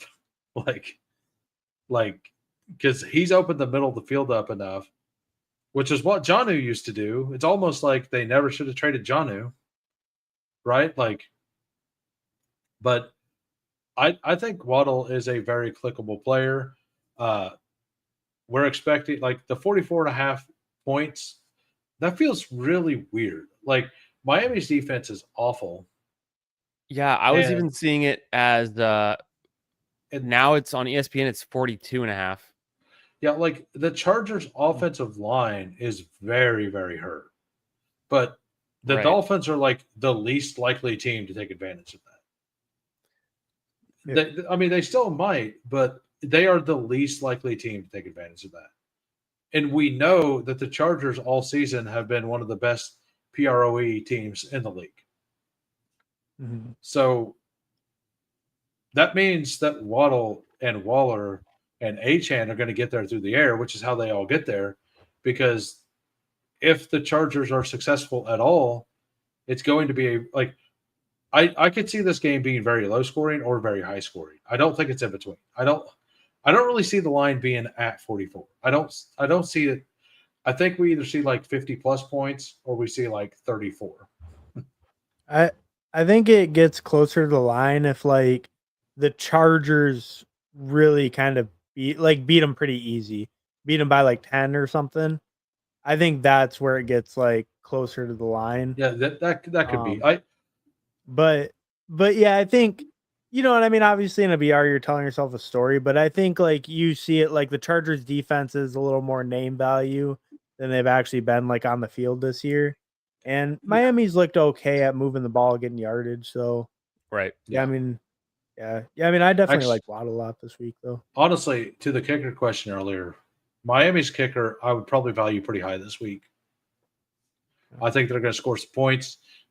Chargers defense is solid but not great. Miami's offense has been moving the ball pretty well. Like this is the kind of situation I look at. Like actually, both of these kickers are kickers I would be interested in this week. Well, I think this game. Go ahead. Oh, I was just gonna say one thing with kickers, like the Chargers, they go for it on fourth down a decent amount in like kicking range. Their kicker is pretty good still, but like some kickers it like sucks. You got to watch out for that too. If it's like 4th and 3 or less, right? Yeah. Like 4th and 2 or less, like Dan Campbell does that. He's not going to go for it on 4th and 5 unless it's like from the no man's land. Oh yeah, but you got some like 4th and inches. They're still like dinosaurs. They're like field goal time. You know. All right, so we're gonna queue up a whole bunch of people here. All right. Are we to your scroll yet? I got a guy that's lower. I have 3 guys that are lower. I have some that were lower. Yeah. I bet we've got to the same people. You got one of them. You got one of them, but then I have other ones. All right. So Quentin Johnston, I'm mixing him in a very small amount. It's actually a reasonable matchup, but he had a limited practice today. Like he randomly popped up with limited practice. So Yeah. Low scoring matchup, and they probably have the lead, I think. But their run game is going to be struggling with Haskins and Vidal, or not struggling, but like it's not what they want it to be. So maybe they pass over expected like they have been, but then it's still not a whole lot of passing volume if they're winning. So I think for Quentin Johnston, it's just kind of a don't chase that up as much. If he falls in a draft, maybe you can give him a nice price at the very end. Yeah. Yeah, I really like Herbert, and just taking a random receiver. I'm leaning McConkey because I've been on McConkey all year. But I've taken QJ. I haven't taken Keenan yet, but I think if we just look at all 3, let's just talk about all 3 of them at once. What are we doing here? I mean, Keenan's going to be the lowest ownership by quite a bit, so that's kind of interesting. I'm definitely going to take Ladd the most often because I like Herbert this week, and Ladd's my favorite one. QJ is going to be my lowest owned because he's going to be pretty much 100% drafted. You know, you can't get him in like the very last round or anything, Ladd and Keenan. So Ladd, we haven't seen it this year, but last year we seen him have extremely high single week upside. Yeah. So I do lean to that. He still has that. Miami is very bad versus the slot specifically. And Ladd and Keenan mix in the slot together. Ladd kind of gets there a little more often.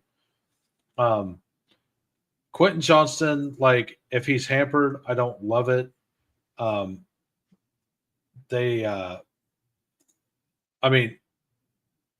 kind of just lean that naked Herbert may be the play. I don't like Keenan Allen to me is going to require a 60-2 game. And that's possible. It is definitely possible. And the low ownership is intriguing there. I do think that if I have Keenan on a team, though, I'm probably going to double stack Herbert. I don't know about you guys. Do you guys like double stacks or not? It probably kind of limits your upside a little bit. I think they're too spread out. I think they're too spread out. If QJ was out or something, or one of them was out, I could see that kind of double. But it seems like too narrow of a path. Maybe I do agree. I kind of like the naked Herbert a little bit, but that's kind of where I've been leaning. What are you thinking of these 3, Candyman? You haven't really commented on it. Yeah, I think you kind of have to call your shot, and it's been like this consistently when the Chargers are in the main slate. I want to go single stacks and then call your shot on the guy, but I like the sentiment of being like, we know Ladd McConkey can get us there. We think Quentin Johnston's kind of fading a little bit, and then Keenan Allen, he's obviously been good, but I still want to bet on Ladd there. I'm having kind of like the Pittman thing. I'm having a very hard time seeing Keenan get 23 points. It's 2 touchdowns. He needs 2 touchdowns pretty much. Yeah, he's not going to get there with yards. QJ and Ladd can both get there with yards plus 1 touchdown. Keenan Allen's not going to take a 75-yarder to the house. We seen that on that 35 or 40-yarder he had last week. The entire defense caught up with him. The guy's what, 30, 35? He's old for a receiver. So he's still awesome. I'm not taking anything away from him. He is awesome at route running. He is a fantastic player still.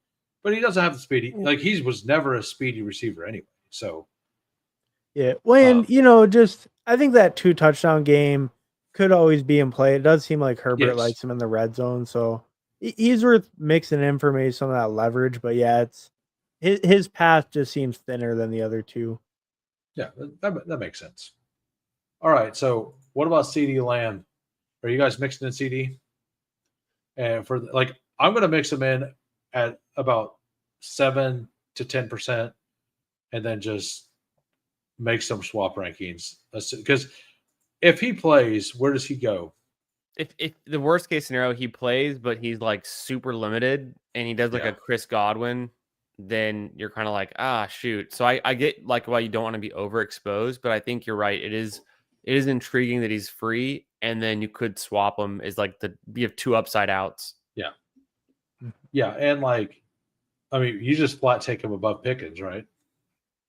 If he was, I would still assume he'll be somewhat limited. So I probably think that like at least this first game back, I'd have to think he's going to be like, I'd be so surprised if he comes back and is just hitting the route participation that he was before the injury. But I think what they would do with him, and I mean, this is what I would do, and I assumed that they would do the same. They would only bring him in slot situations, like because they normally take him to the outside, and then when they go to 3 wide receiver sets, they move him into the slot, right? I think that they would only put him in the game with slots. Yeah. And it could let him rest that way. And I mean, they run a lot of 3 wide receiver sets, so I don't know how much rest that would be, but maybe they would do a little more and like mix it in a little bit. But I do think that a bigger percentage of his routes would be from the slot than even normal, and he normally is very high. So I think that the slots if he plays, every time he's on the field, he's going to get high value like routes and stuff. Yeah, I mean, yeah, it's just that question of just what does that total like route share look like? But they will all be high value, so you can get there on pretty limited volume. Yeah, I definitely don't want to have way too much. And like I was saying before, I want to attack that high game total, 49 points. DK Metcalf, I'm out. Yeah, maybe just like a small mix because of the matchup. He can get big plays, but all kinds of reasons. Like he had a 75-yarder or whatever, or an 80-yarder on this game, right? He can get there at 21 points. He had an 80-yarder and a touchdown, or 70, whatever. You remove that one gigantic play, and yes, that is part of what he does. But like 30 yards, 20 yards, yes, he's getting touchdowns, but 20, 30, 50. And you just look at this volume. I mean, his most targets is 7. Like if you go to Aaron 5, 4, 6, 7, 5. 22, 23, 33, 30. One game over 33 pass attempts.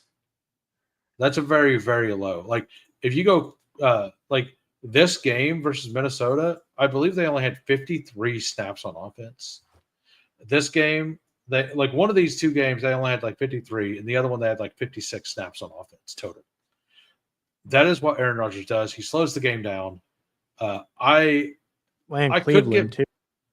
And Cleveland is going to be doing that as well. It's an awesome defense. This is going to be my closest to full fade all week. Is going to be Metcalf, and if I'm wrong, I'm fine with it. I'm fine losing to the one random DK Metcalf. Like the way I view it, I will just basically full fade DK Metcalf every single week, and the weeks he hits, I lose because I'm playing volume. Yeah, I would be more willing to play him if it was a softer matchup. Maybe like I'm if still never Miami, really gonna be overweight, but like I would play him at a reasonable clip then, but not like even overweight probably then. I think what it comes down to for me is there's so many wide receivers that are still going undrafted. But he is a like de facto wide receiver 1 on his team. There's no wide receiver 2 there. Calvin Austin's still injured. There's rumors they might be trading for Lazard. Jonnu's not really involved. Freiermuth, so this is Aaron Rodgers who does throw touchdowns. So we're hunting touchdowns. Can Metcalf get you 1 or 2 touchdowns? I think yes. So I think, like you said, you could just fade him and hope it's not a Metcalf week. But over the last 3 weeks, he's a top 10 wide receiver in the league in average fantasy points per game. And 4 out of 5 weeks touchdown. I mean, yes, he's getting touchdowns, but like because Rodgers is playing. He got a touchdown, 10.7 points. A touchdown, 9.5 points. A touchdown, 12.8 points. Whenever I'm trying to hit 20-point games, he does have one. But like in this contest, you need 20-point games. This is another. I just read into it. We're touchdown hunting in a half PPR website, and he's been a magnet for touchdowns so far this season. He absolutely has been. Some of those catches have been phenomenal too. They versus really have been. And this is just devil's advocate because I don't have a really strong stance about it, but we're advocating ranking Tedroy McMillan at the top of our wide receiver ranks, a guy who has 0 touchdowns on the season. Yeah, and this guy has, was it 5? No, 4. 4, right? Yeah, so let's just do the comparison there. So we got McMillan here. He's got those 3. He got 3 in 4 games. 3 in 4 games. Yeah, but then he got 1 week 1 too. Yeah, so 4 and 5. So 4 out of 5. He's only played 4 games. He played this one. Right? Oh yeah, that's last year. Yeah. I got confused too. Yeah, that's right. Yeah, I was like, I think, it's not 5. I said 5, but it was actually not even 4. It's just 3. Yeah, so no one has that many really, except for that makes more sense that he's wide receiver 10 because that is 250 yards, or 270 yards and 3 touchdowns. That makes more sense. So 10, 9, 10, and 21. And McMillan has 0 touchdowns. Right. I mean, with 10, 8, 6, 13. I mean, and 9. With your life on the line, would you and I know it's a matchup dependent because it's way different matchups, but if your life's on the line and you said, okay, do you bet over under half a touchdown, Aaron Rodgers or Bryce Young? Where are you going to go? Wait, this week specifically? No, just in a vacuum, Rodgers. The matchups make a big difference. But Rodgers, his touchdown rate is just historically good, right? It's one of the highest. Do pick sixes count? Ever. Yeah, pick sixes count, and then we're back into love. It's Rodgers, right? You look at the T-Mac, the targets, his lowest week is higher than Metcalf's highest week for targets. So then we just go, wow, and Metcalf is still getting it done on low targets. What if he got a lot of targets? Yeah, because the utilization could always go up. The efficiency's there.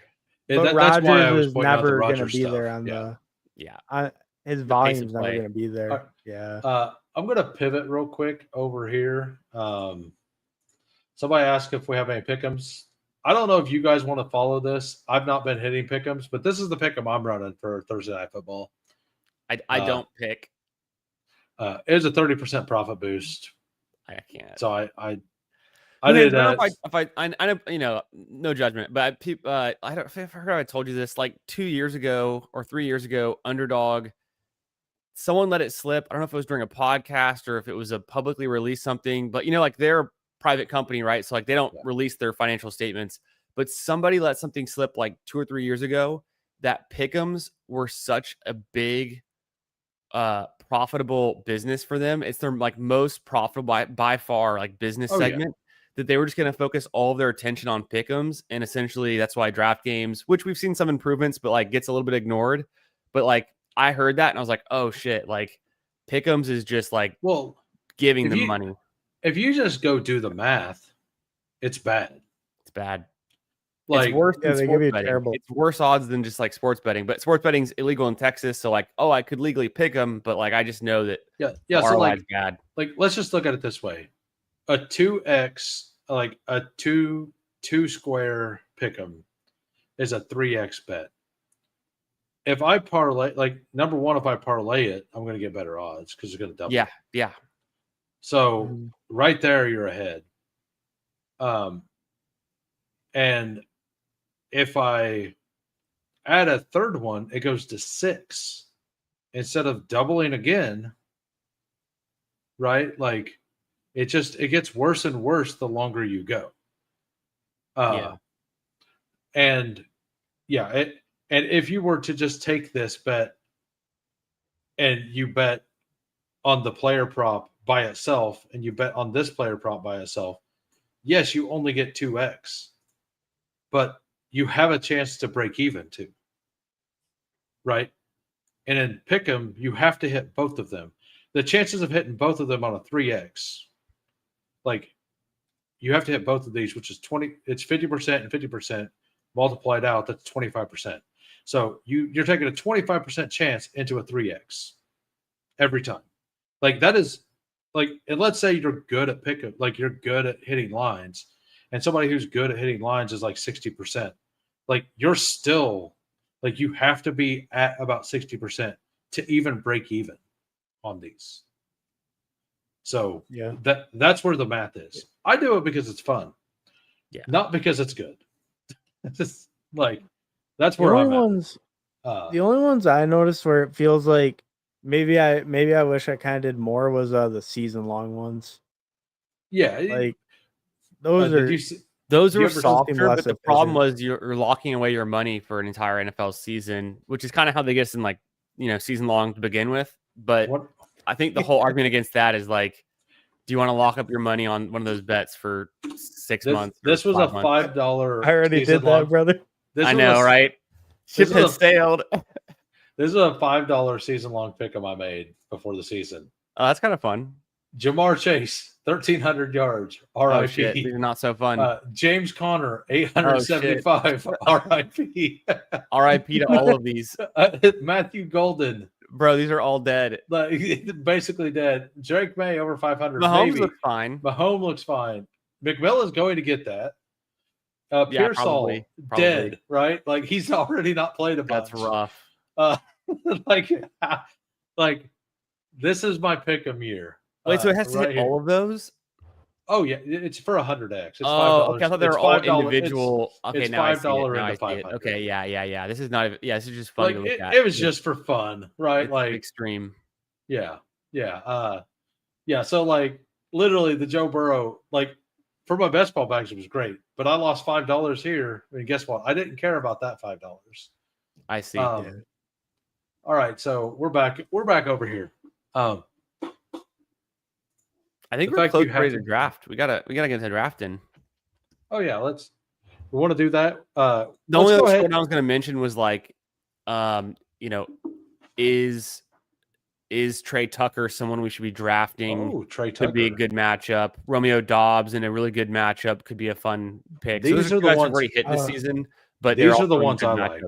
I like these. I like Calvin Ridley the most. Yeah, that's the one I was gonna say was Ridley. I really like what I was thinking. He bounced back last week. Now he's back. Like we're ready for it. He was kind of 10 targets. He was hurt the weeks before, and right. He wasn't really talking about it. The coaches said something about it, right? That I think he'd been hurt, and then he set out the week, and kind of like Brian Thomas, like once his hand started healing, he started playing better. And Brian Thomas is actually Flowers without Lamar Jackson though. I put him in there because Coolers was talking about it, and that's the thing. Like, it's even if Zay Flowers like Shaheed or I will mix it in a little bit because I'm going so heavy Rams. Olave. So like I will have a little bit because I'm huge on Rams, but yeah, I don't love it. And I'm out on Harrison until we hear about Kyler. I'm not a Jacoby Brissett believer. But Trey Tucker, I'm Trey Tucker over Jacoby. I will say that. Especially right now, yeah. In this game, for sure. Kendrick Bourne is very interesting as well. Juwan Jennings didn't practice today, and Pearsall is officially out. And then let's gloss over tight ends real quick. Sure. McBride, Warren, Ferg, Kraft, Waller, Henry. This is my personal order right now with Kyler stuff. And then players I don't mind mixing in. Wait, and are we sure that Kyler being out isn't like mega bullish for McBride? Maybe. The quarterback might actually see him. True. This might be a game changer. It could be a game changer. I just think I want pieces of this game.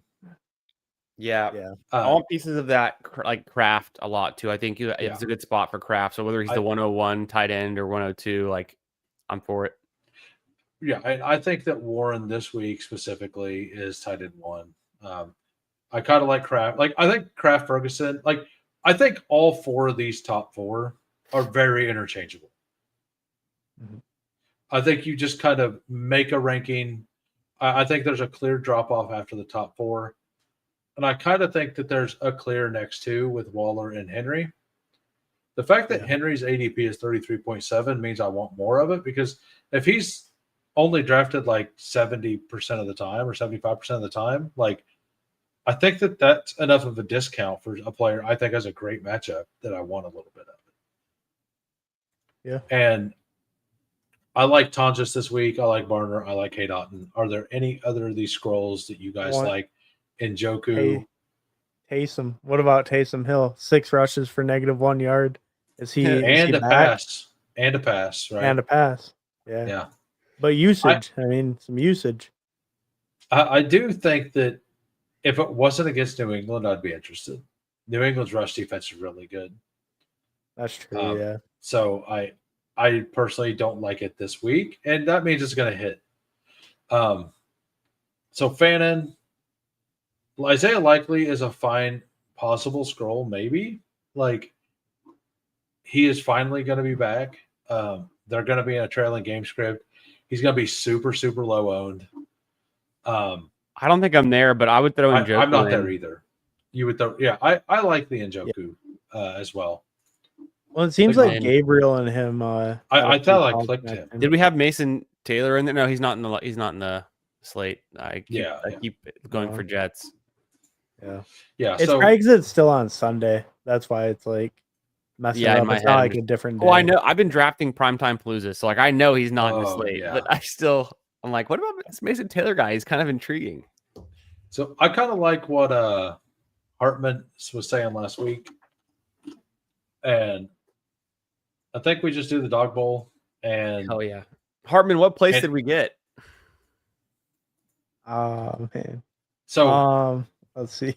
I'm going to enter the dog bowl, and I'm just going to go ahead and enter it now. For anybody who wants to join, go ahead, and we'll do the same thing. If we're waiting on 3. I love how we set ranks for the Battle Royale, and now we're drafting a different tournament. I mean, it's the same tournament. I know. Like it's the same slate. So I will say I like I think we do you guys do the draft off if we win kind of thing.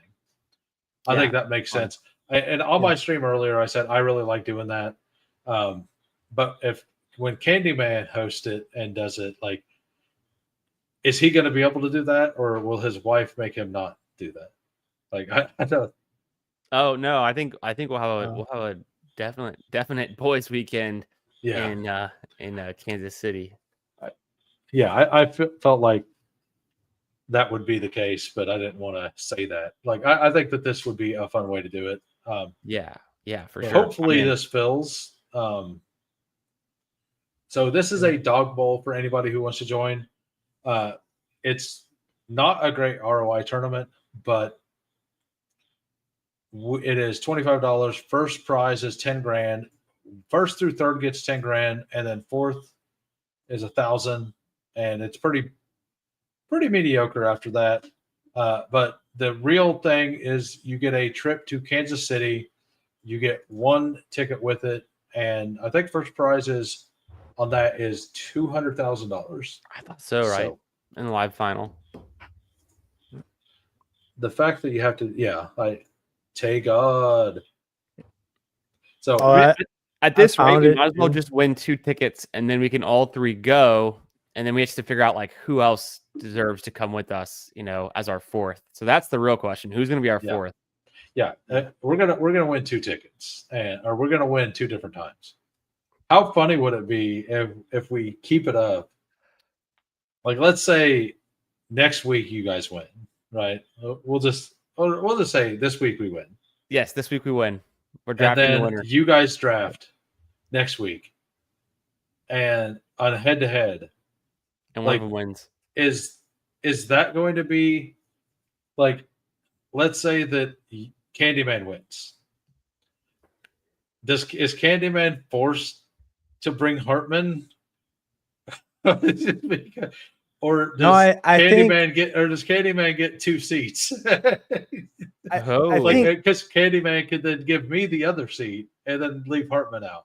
Like, I think we have to say that the extra seat has to go to the 3rd, right? Yeah. Like, I mean, who else? I think whoever wins the one all together, they got to give like the pity seat to whoever lost, because the other guy won it. They got their seat secured. They earned 2 seats at that point. So they at this point too, we're like mind melding all these ideas because like I'm like maybe I should be drafting more of this player. It's like, well, the idea's already planted in my head because I'm sure at that point we're gonna get there and just equity swap, right?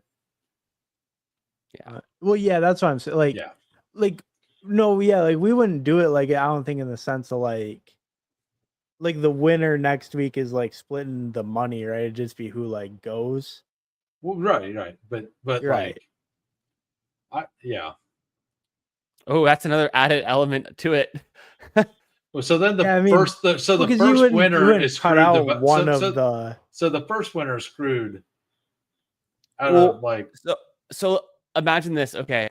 Yeah. This lineup. Because that was the wins, together restraint. And then Hartman and I draft next week. Hold on. Candyman disappeared. There he's back. I'm back. I don't know what happened, but so if this lineup wins, we would split the 10,000, or does part of that have to go towards the travel? I can't remember. I'm pretty sure that you have, like, I would guess you have to pay for your own travel. Yeah, so it's kind of, I feel like we would expense that part out of it and then split it up. And then like let's imagine that Hartman beats me in a head-to-head, then y'all would go to the live final, and that would be it. I'd be out. Oh, see, I was thinking it'd be like we'd go to the live final, but it would be like any winning would be split, or I guess because I'm open. I'm open to it. I think that's if we win the first seat, we'll actually go over what happens. How's that sound? Yeah. Like I would just So Dave's in the one hole. I believe I'd be sad. I'd be like, I don't get to go and I don't get any money. But honestly, splitting 10,000 3 ways, even if we expensed out the flights and hotels, it would still be. You got to expense that out, but you also that person has to take taxes out first, right? Which is 40%. Yeah. So that's 6,000. So it's like $2,000 each. But flights. I mean, a flight for Hartman to get there would be pricey. But I think for you could honestly you couldn't even fly. You would just drive it, or you could fly, like you said, but it'd be pretty cheap. And then the hotels it's cheap, literally like half the distance to KC is St. Louis, which is where I would fly from. Where you would fly from. And so like it's just 2.5 hours from there. Yeah. All right. So do we want JT Puka? Which one do we want? I'd slightly in Puka, but either one's fine. I have to think about, like, do we think the Rams are going to step on the gas? Kind of the Texans even put the backups in the fourth quarter. Like, do the Rams get to that point, or are they going to just keep? We got 50. I'm personally JT. In a dog bowl, we probably want running back, huh? Yeah, I think we just go JT because we not everyone gets an opportunity to get JT. Same thing with Puka, but I don't know. It's tough. I feel like, but this Cardinals defense, they're not a bad defense. They kind of. These aren't high scoring games that they've been giving up, right? I'm going to pull up the Cardinals now. Maybe we could do that already, but they've had a lot of low scoring games. I mean, I consider giving up 22 points to the Titans a high scoring game. Well, but yeah, it all happened at the very end. Well, the 6 or 7 of those are questionable at best. Like, wait, Javonte Williams just went at 4, so interesting. But I mean, if you're only going to do a couple of these, Javonte's not coming back. Yeah. So let's shout out the people here. We got HDHG, I believe that's part of the Who crew. Cavalman, we all know who Henry or it's not Henry Cavalman, but Cavalman. They're a best ball DGen as well. Dave, believe they work for ETR. I don't notice any of the other names. If you are in here, please make yourself known. And also, if you guys have enjoyed the content, please head on over to the YouTube channel. We have 17 watching on my X. We have 20 watching on Fantasy Football Garage's X. And we only got 13 in the YouTube chat. Let's come on over here. Let's smash the like. Let's give some subs. Go ahead. JT McKenzie is a grinder. Got it. And then in the descriptions on the YouTube feed, there are the information for Candyman and for Hartman for both of their YouTube channels. If you are not subbed to them, please do so. So Ashton Genty moved up here. Like, that's a good price on Genty. Dreaming here is also a believer in Quinshon. So I think running back gets pretty thin. There's a player I would absolutely love to fall back to 23. I don't think they will. I've seen them go at 11 earlier on a stream draft to Dave. I got them, and I've only done one dog bowl this week, and I got this player at 26. But then I took Brock Purdy and Pearsall, hoping that the double Q tag, hoping to get value. So I'm going to have a double swap on that for sure. And I personally want Brock Purdy to not play at this point, because if Brock Purdy does play, it means I have to make sure that Juwan Jennings plays. If Juwan Jennings doesn't play, I can't even swap to Bourne because Bourne went in that draft too. So I literally have to have naked Brock Purdy or take DeMarcus Robinson. D-Rob post-hype sleeper. Hell yeah. Yeah. Yeah. So, Week. Like, I did it intentionally because the upside was insane, right? Like, if Purdy and Pearsall, like, on Friday were ruled to play, like, Pearsall is now a 3rd round pick, right? Minimum. Right, yeah, it's just value you can't get later in the week. So like, my 4th and 5th round pick, I was just gambling on. Well, I think that's why they always say, like, I mean, dog bowls are way more advantageous early in the week compared to like a Rashad White, right? Is the player I got at 26. Oh yeah. So that team was Josh Jacobs. I believe it might have been McMillan, and then Rashad White. And that's actually why I went with the Brock Purdy, is because I was building out that game. Oh, I went with the Brock Purdy, Juwan Jennings. And if like Juwan Jennings is healthy, I might just do the swap straight over to Mac Jones too, if Juwan Jennings is healthy, and then still have that game stack. But I don't know. We'll figure that out later. All right, so let's look at what we have left. At running back, this is all that's left. We can go with the second one. We can look at wide receivers. Tight ends, like, we could just get our tight end. I think there's plenty of them, though, and I think taking one of them next would make sense. Yeah. Or we could just go quarterback plus tight end. I kind of feel like, because I want to fill out like I want to get to like the flex. I want to fill out like our highest scoring positions, and there's going to be quarterbacks and tight ends left over. So I feel like we just keep taking guys. The tight ends get really ugly, just so you're aware. But yeah, what do you want to do? But there's only going to be 12 drafted. I think I like Walker. Ladd is good. I like Ladd. I'm thinking with the running backs too. We could go to running back there if we think so. Like Walker. Walker is probably the last guy that we think of as having that. Yeah, let's go ahead and do that. And then if we want, I don't know if you want to do it, but we could just go into a BTJ. I don't know if you guys are comfortable with that. It's just an option. Both Ladd and BTJ, we're just saying, oh, they have to completely change, what they've done to this point. We're believing in like what they did last season, and is this the matchup for them to come out of it? So Travis Hunter is very far down, and I think he's very clickable in dog bowls.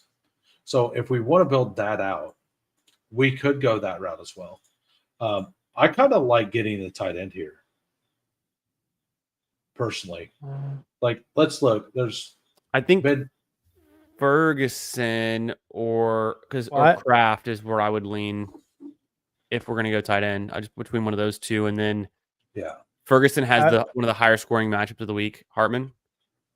We can still I'm fine going wide receiver as well. So yeah, I mean, I just like Kraft the most, but I can see Ferguson just with the game environment over him. I mean, I'm personally or Kraft here the most. It's a good game environment there too. Or do we just punt tight end and say it's not the week that tight ends like take over the scoring? I would go Ladd too. Ladd sounds good. Yeah, let's Ladd or Kraft, either one. Yeah, that's kind of where I was at. I was on Ladd or Kraft. I do agree. I think that's kind of what we wanted to do. So Dave here thought that tight end was kind of the thing, and he took Brian Thomas as well. So, like, that would have been maybe I would have guessed the guy who works for ETR understands what's going on, right? And what ADPs may be valuable. He's still taking Trevor Lawrence wide receivers. He can't be that sharp. Hey, we could still take a Trevor Lawrence wide receiver and Trevor Lawrence. We certainly can do that. That is one of the options available. We can do that. I certainly allow you to do that. Yeah, it is not against the rules to do that. You are correct. It is not against those rules. Wait, is Drake May QB1 normal? Sorry, I like stuck out. Is that high for him or no? It's a little high. So he's definitely. So the thing is, he's definitely not making it back around. So I assume that this guy wants to take one of the secondary options that's not Steph Diggs, right? Or he just wants the naked Drake May. I think Drake May is a great pick this week. I think so too. I was just surprised to see him. Dak is quarterback one this week, and then it's kind of the next four guys are like Herbert, Drake May, and Jordan Love, or no? Love and who else is Stafford? Stafford. Yeah, Stafford goes. Okay. Just because of how many points everybody expects them to put on. And I do kind of want to stay away from the Cardinals right now with the Kyler stuff. It could just be cheaper Kyler, but it could just and the swap stuff makes it more it makes it easier to at least want to try it. I don't want to try it though. May seems obviously like a good pick. I'm inclined to think with the slate that we have that the QB position is the most unlikely to fully separate from the pack. And then tight ends, we've been back and forth between, you needed one or two guys, or you could just have any of the top 5 or 6 guys that scored. And it's consistently not been the same guys week over week. So I feel good about pushing both QB and tight end and really just trying to call our shot on these guys that we know are good. And then taking advantage there and winning the flex. Well, I think usually the way I like to do these is kind of similar where QB is almost always my last round pick. Because I feel like the tight end, if you get it on that 4 or 5 turn like that, you can still get someone reasonable enough where because a lot of people wait till 5 or 6. So if you do it early, then you can get a reasonable one on that 4 or 5 turn usually. But I mean, maybe not. Right. And then positional limits. like you were saying, if people are waiting to take tight end with the 6th, then I don't know. It pushes, with positional limits, like certain things get pushed around. Here's a random question, and I don't think I'm in on it, but it's just a question. We have Kenneth Walker here. We still need tight end. Brenton Strange on IR. How likely are you to ever even think about Hunter Long? Because Trevor Lawrence has been targeting tight ends a lot. It's just like Trevor Lawrence has definitely targeted tight end a lot. And Hunter Long does have an okay game already this year. If this was a smaller game slate, I would consider it, but there's just too many options with having, 20 teams? Yeah, because I don't think like a 9 or a 7-point game gets you there, right? But like that was also games with Brenton Strange also being the wide receiver 1 on the team. So I would think Hunter Henry has to go to the Drake May team, right? You would expect, or no, he has Trey McBride. So I mean, if Hunter Henry makes it to us, I think we smash that. Yeah, we could push him around the corner though with Dave probably not flexing Hunter Henry. Probably not. This is getting. So Baker does go. Daniel Jones, Stafford. Let's look at the quarterbacks real quick. We hate Olave. We didn't talk about Olave at all. I hate Olave. I hate Olave. Why? Because Rashid Shaheed's a better player. And Olave, until Olave, I'm fully in on he will never score 20 points. He's done it once in his career. It's just a volume. So much volume. It is a lot of volume, but he's second in the league in targets. I like Ridley way more.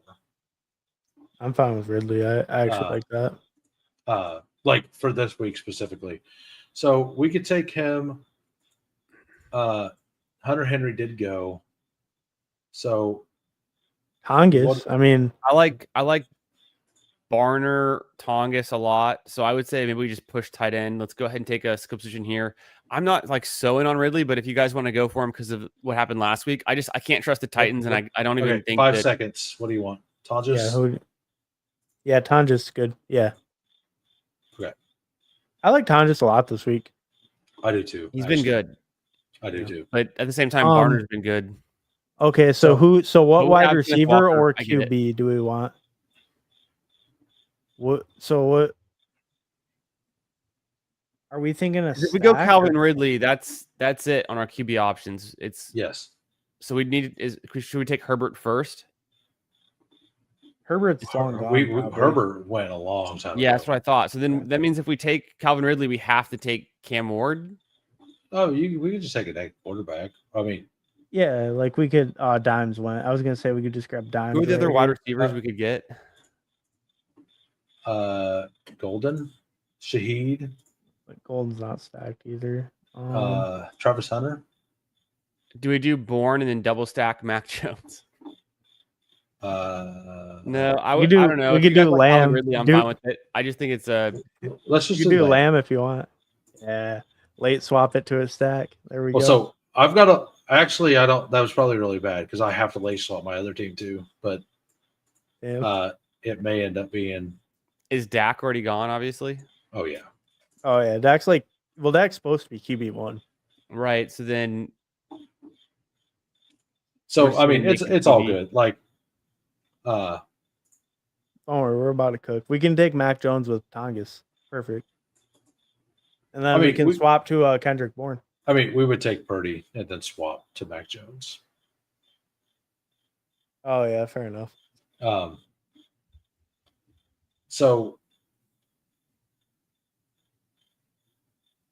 Mac Jones was fine last week, wasn't he?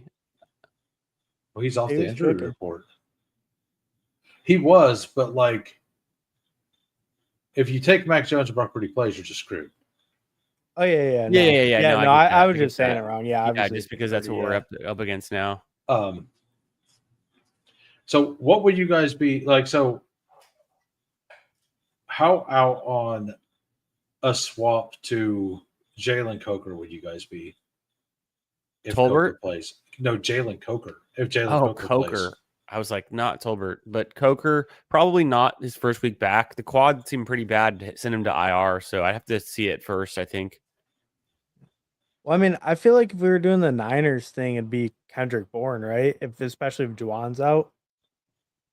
Well, Kendrick Bourne is probably gone, or he will go. Oh, In my other one, which was earlier in the week, he went over here. Like, there's still a solid chance that Kendrick Bourne plus Jones goes over here. Like, it's still very, very possible that happens. he's the last one over. Or yeah. So this one and this guy. So we'll see what they do. I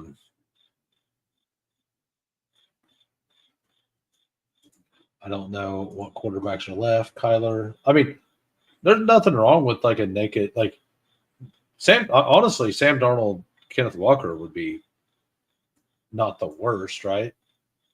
Yeah. I mean, I don't mind that. Or I mean, Bryce Young against Dallas, I really don't mind that. Well, so just that's kind of like, I don't hate it either. And it does give you a swap option as well. Nobody takes Leggett. I don't know if you want to take Leggett, but Jalen Coker, I think, is a good swap option. Juwan Jennings is a solid swap option as well. I mean, Calvin Ridley's still here, but like we can note that for sure. Yeah. Okay, he went. Nah, don't take it out the notes. But like, I will bring up all of the board before the end of this. That way we could look at it and go back on stream and see what swap options we actually have, right? So swap options will have to be a wide receiver. So like, this is what we have left. Kendrick Bourne is available. I would swap to Coker over Leggett for what it's worth. If we're swapping to a Panthers receiver, give me Coker over Leggett. Yeah. So here's the question. Do we want to take the Sam Darnold with Walker? I don't really know if the stacking matters a ton at this point, like with what we have. I probably like the Purdy one the most. I feel like it's a direct stack. Yes. And, clean replacement that we feel pretty good about too. Yeah. Right. And to be honest, like the CD Lamb, like that's what I want. Like I think Purdy's the right call. But the question is, what do we, if we swap, like we can look at that later. Are Juwan and Bourne both available? Oh, yes. So I mean, if actually all three are, but yeah, so I mean, hopefully if some are available by the end. There's only 2 more or 3 more receivers are going to go. And honestly, this would be very, very good because with Mac Jones practicing, if I get Brock Purdy here, and we will get Brock Purdy, that'll actually set up perfectly for both of my teams to be able to swap Brock Purdy into Mac Jones and a wide receiver. Yeah. So that'll actually be literally perfect. Like, very thin, but for the overall, like, are you on good with this, Candyman? Yeah, I think we definitely go Brock Purdy, and then I like all of our swapping options we've been discussing. I've just been trying to like think it through and Trey Tucker's still available. Josh Downs, Jalen Coker, Pierce, Horton, if we want to get really wild. So the quarterback options. JT McKenzie got us. He got us. Yeah, he did. So, I mean, Juwan Jennings, if he's healthy. If not, if not, we could just swap to something like we could swap to old Bryce Young, Coker, right? Oh yeah, that's true too. Yeah, and then that actually is a game, or that's a game. No, it's not a game stack because we don't have that. But you could go Sam Darnold into. Actually, you could go Trevor Lawrence into Travis Hunter. Yeah, for the game stack here on the swap. Yeah, I mean that's not a bad idea. Yeah. Oh. Yeah, I don't mind that one. Like, I think that one would make some sense as well. Man, it's so sad. You could have went Joe Flacco into T. Higgins. And Dave went Juwan Jennings at the end. Wow. So we literally have... Pray for Ricky. I mean, at this point, we pray that Brock Purdy... Like, I guess we already have the stack. But, I mean, honestly, we pray that CD just plays, right? Like, if CD plays, I love this team. So we got Brock Purdy, 2 Tonjas. Even if we have to swap off of that, we just go naked Bryce, or we go Darnold or Trevor Lawrence. Like, Lawrence last week rushed 54 yards. Darnold has been dealing lately. The other quarterback options that we would have would be Spencer Rattler, Cam Ward. Like, it's definitely Sam Darnold, Trevor Lawrence, Bryce Young, right? Mac Jones. Like, I think the clean swap to Mac Jones is the right call, no matter what. But JT, Kenneth Walker, McConkey feels really good. Tonjas. And then we'll have a swap with CD and Brock Purdy, most likely. I like it. I hate I missed this. Oh, man. Is it plus EV because I'm in it? Is that what you're saying? Thanks, Cards. Yeah, he was saying. I was wondering only 6. Oh, okay. Yeah, you missed that first comment. It's funny. Oh, yeah. So let's look at the board a little bit. I don't do a lot of these. This is my second one. I may end up doing 3 this week. I probably only do the 2. So CMC, like, I don't see anything crazy other than, like, this guy pulls Drake May up, but Drake May was definitely not falling back to him. Most likely not, because this guy has Diggs, right? So he knows that like, if he wants the May, and he just went naked. Yeah, I kind of like, if Purdy doesn't play, if Purdy and Lamb don't play, I personally like the CD Travis Hunter swap. Yeah, I don't mind that. What do you say, Candyman? You seemed a little more out on that. I've been trying to play Travis Hunter for weeks now in primetime paloozas, in my managed leagues, and it's just not getting there. I mean, so it's tough. You had a touchdown to this. That's a good score for a dog bowl. Like, so, like, you got to think, like, this is a 12-man pod. Like, the winner last week had 134 points. Yeah. I think he's borderline. There's probably 2 or 3 other guys that I think are better or I put in a similar tier than, and it's guys we've discussed, but I could see, Trey Tucker getting there. I could see. I mean, I like Torrey Horton. I mean, the Torrey Horton Sam Darnold would be fun, like, because that'd be a double stack with. I feel like it'd be tough to get there though. With does Ken Walker catch another reception touchdown? He's got one already this season, but he doesn't he's not super utilized in their passing game. I don't personally like it because I do like Jacksonville does have an okay defense, so that too. I do agree with that. The clean swap is Mac Jones. And then I think just kind of figuring out a receiver. Jalen Coker could be fun. But I know you're not into, like, of these ones up top, though, like, what is it? Is it Josh Downs, T? Like, we could take the big swing on T with Joe Flacco being there. I've been starting T in my home league all year, and it's been awful. So I'd have to – it's tough for me to be there. I'm not saying I love it. Yeah. I think Jerry Jeudy is the number 1 receiver on his own team, but, like, how much is that worth? Right. The Trey Tucker call could be fine. Well, I think Downs and T feel pretty good if, like, Purdy's active but CD's out.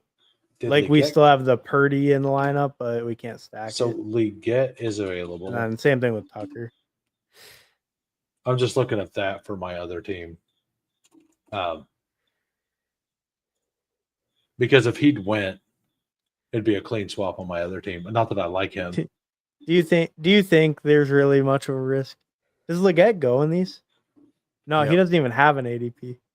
He was like the first player not drafted in the first one I done. Wow.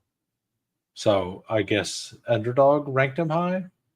Nobody fell for it. I guess. Said, no, no. We don't believe that what was it? 17 yards, 1 touchdown. Yeah. He doesn't even 31, have an 31, 31. Yeah. I don't know. Let's scroll down one more on wide receiver. I just want to see this group right after Horton, right after Leggett. Yeah. Okay, we're at the end of the line. Yeah, you could. What about Jalen Tolbert? Is he anything? How about DeMarcus? Nah. No. Like, and Ryan Flournoy. I don't think he was not in the player pool this week. They messed up. Damn. They didn't put him in the player pool. That's how they rig it against the small guys. Yeah. So we know Flournoy is a secret play, but they won't let you have it. So yeah, that's what we got. Yeah, Dak, I'd consider it. But anyway, I do need to get to bed. I got to be up in 5 hours. Me too. Yeah, so I've had a good time. We can talk about this later. We have all of this on camera now for the swaps. We'll be able to talk about it throughout the week. Hell yeah. I think I'm personally going to lean, if we have to swap both, to swap to that. No, I think that actually makes sense if we do swap both. I like that. I think I don't. Unless Ricky's miraculously in, that'd be the only. If Ricky's somehow in, because then we wouldn't. Because then we could just keep Mac Jones, and if not Purdy, and then Ricky.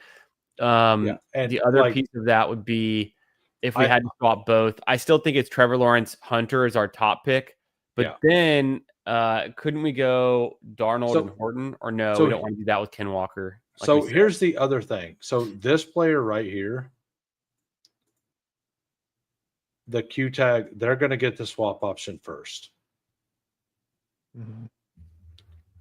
Because they had a later pick. Is that how that works? Because they picked earlier than us. Yeah. We picked ours.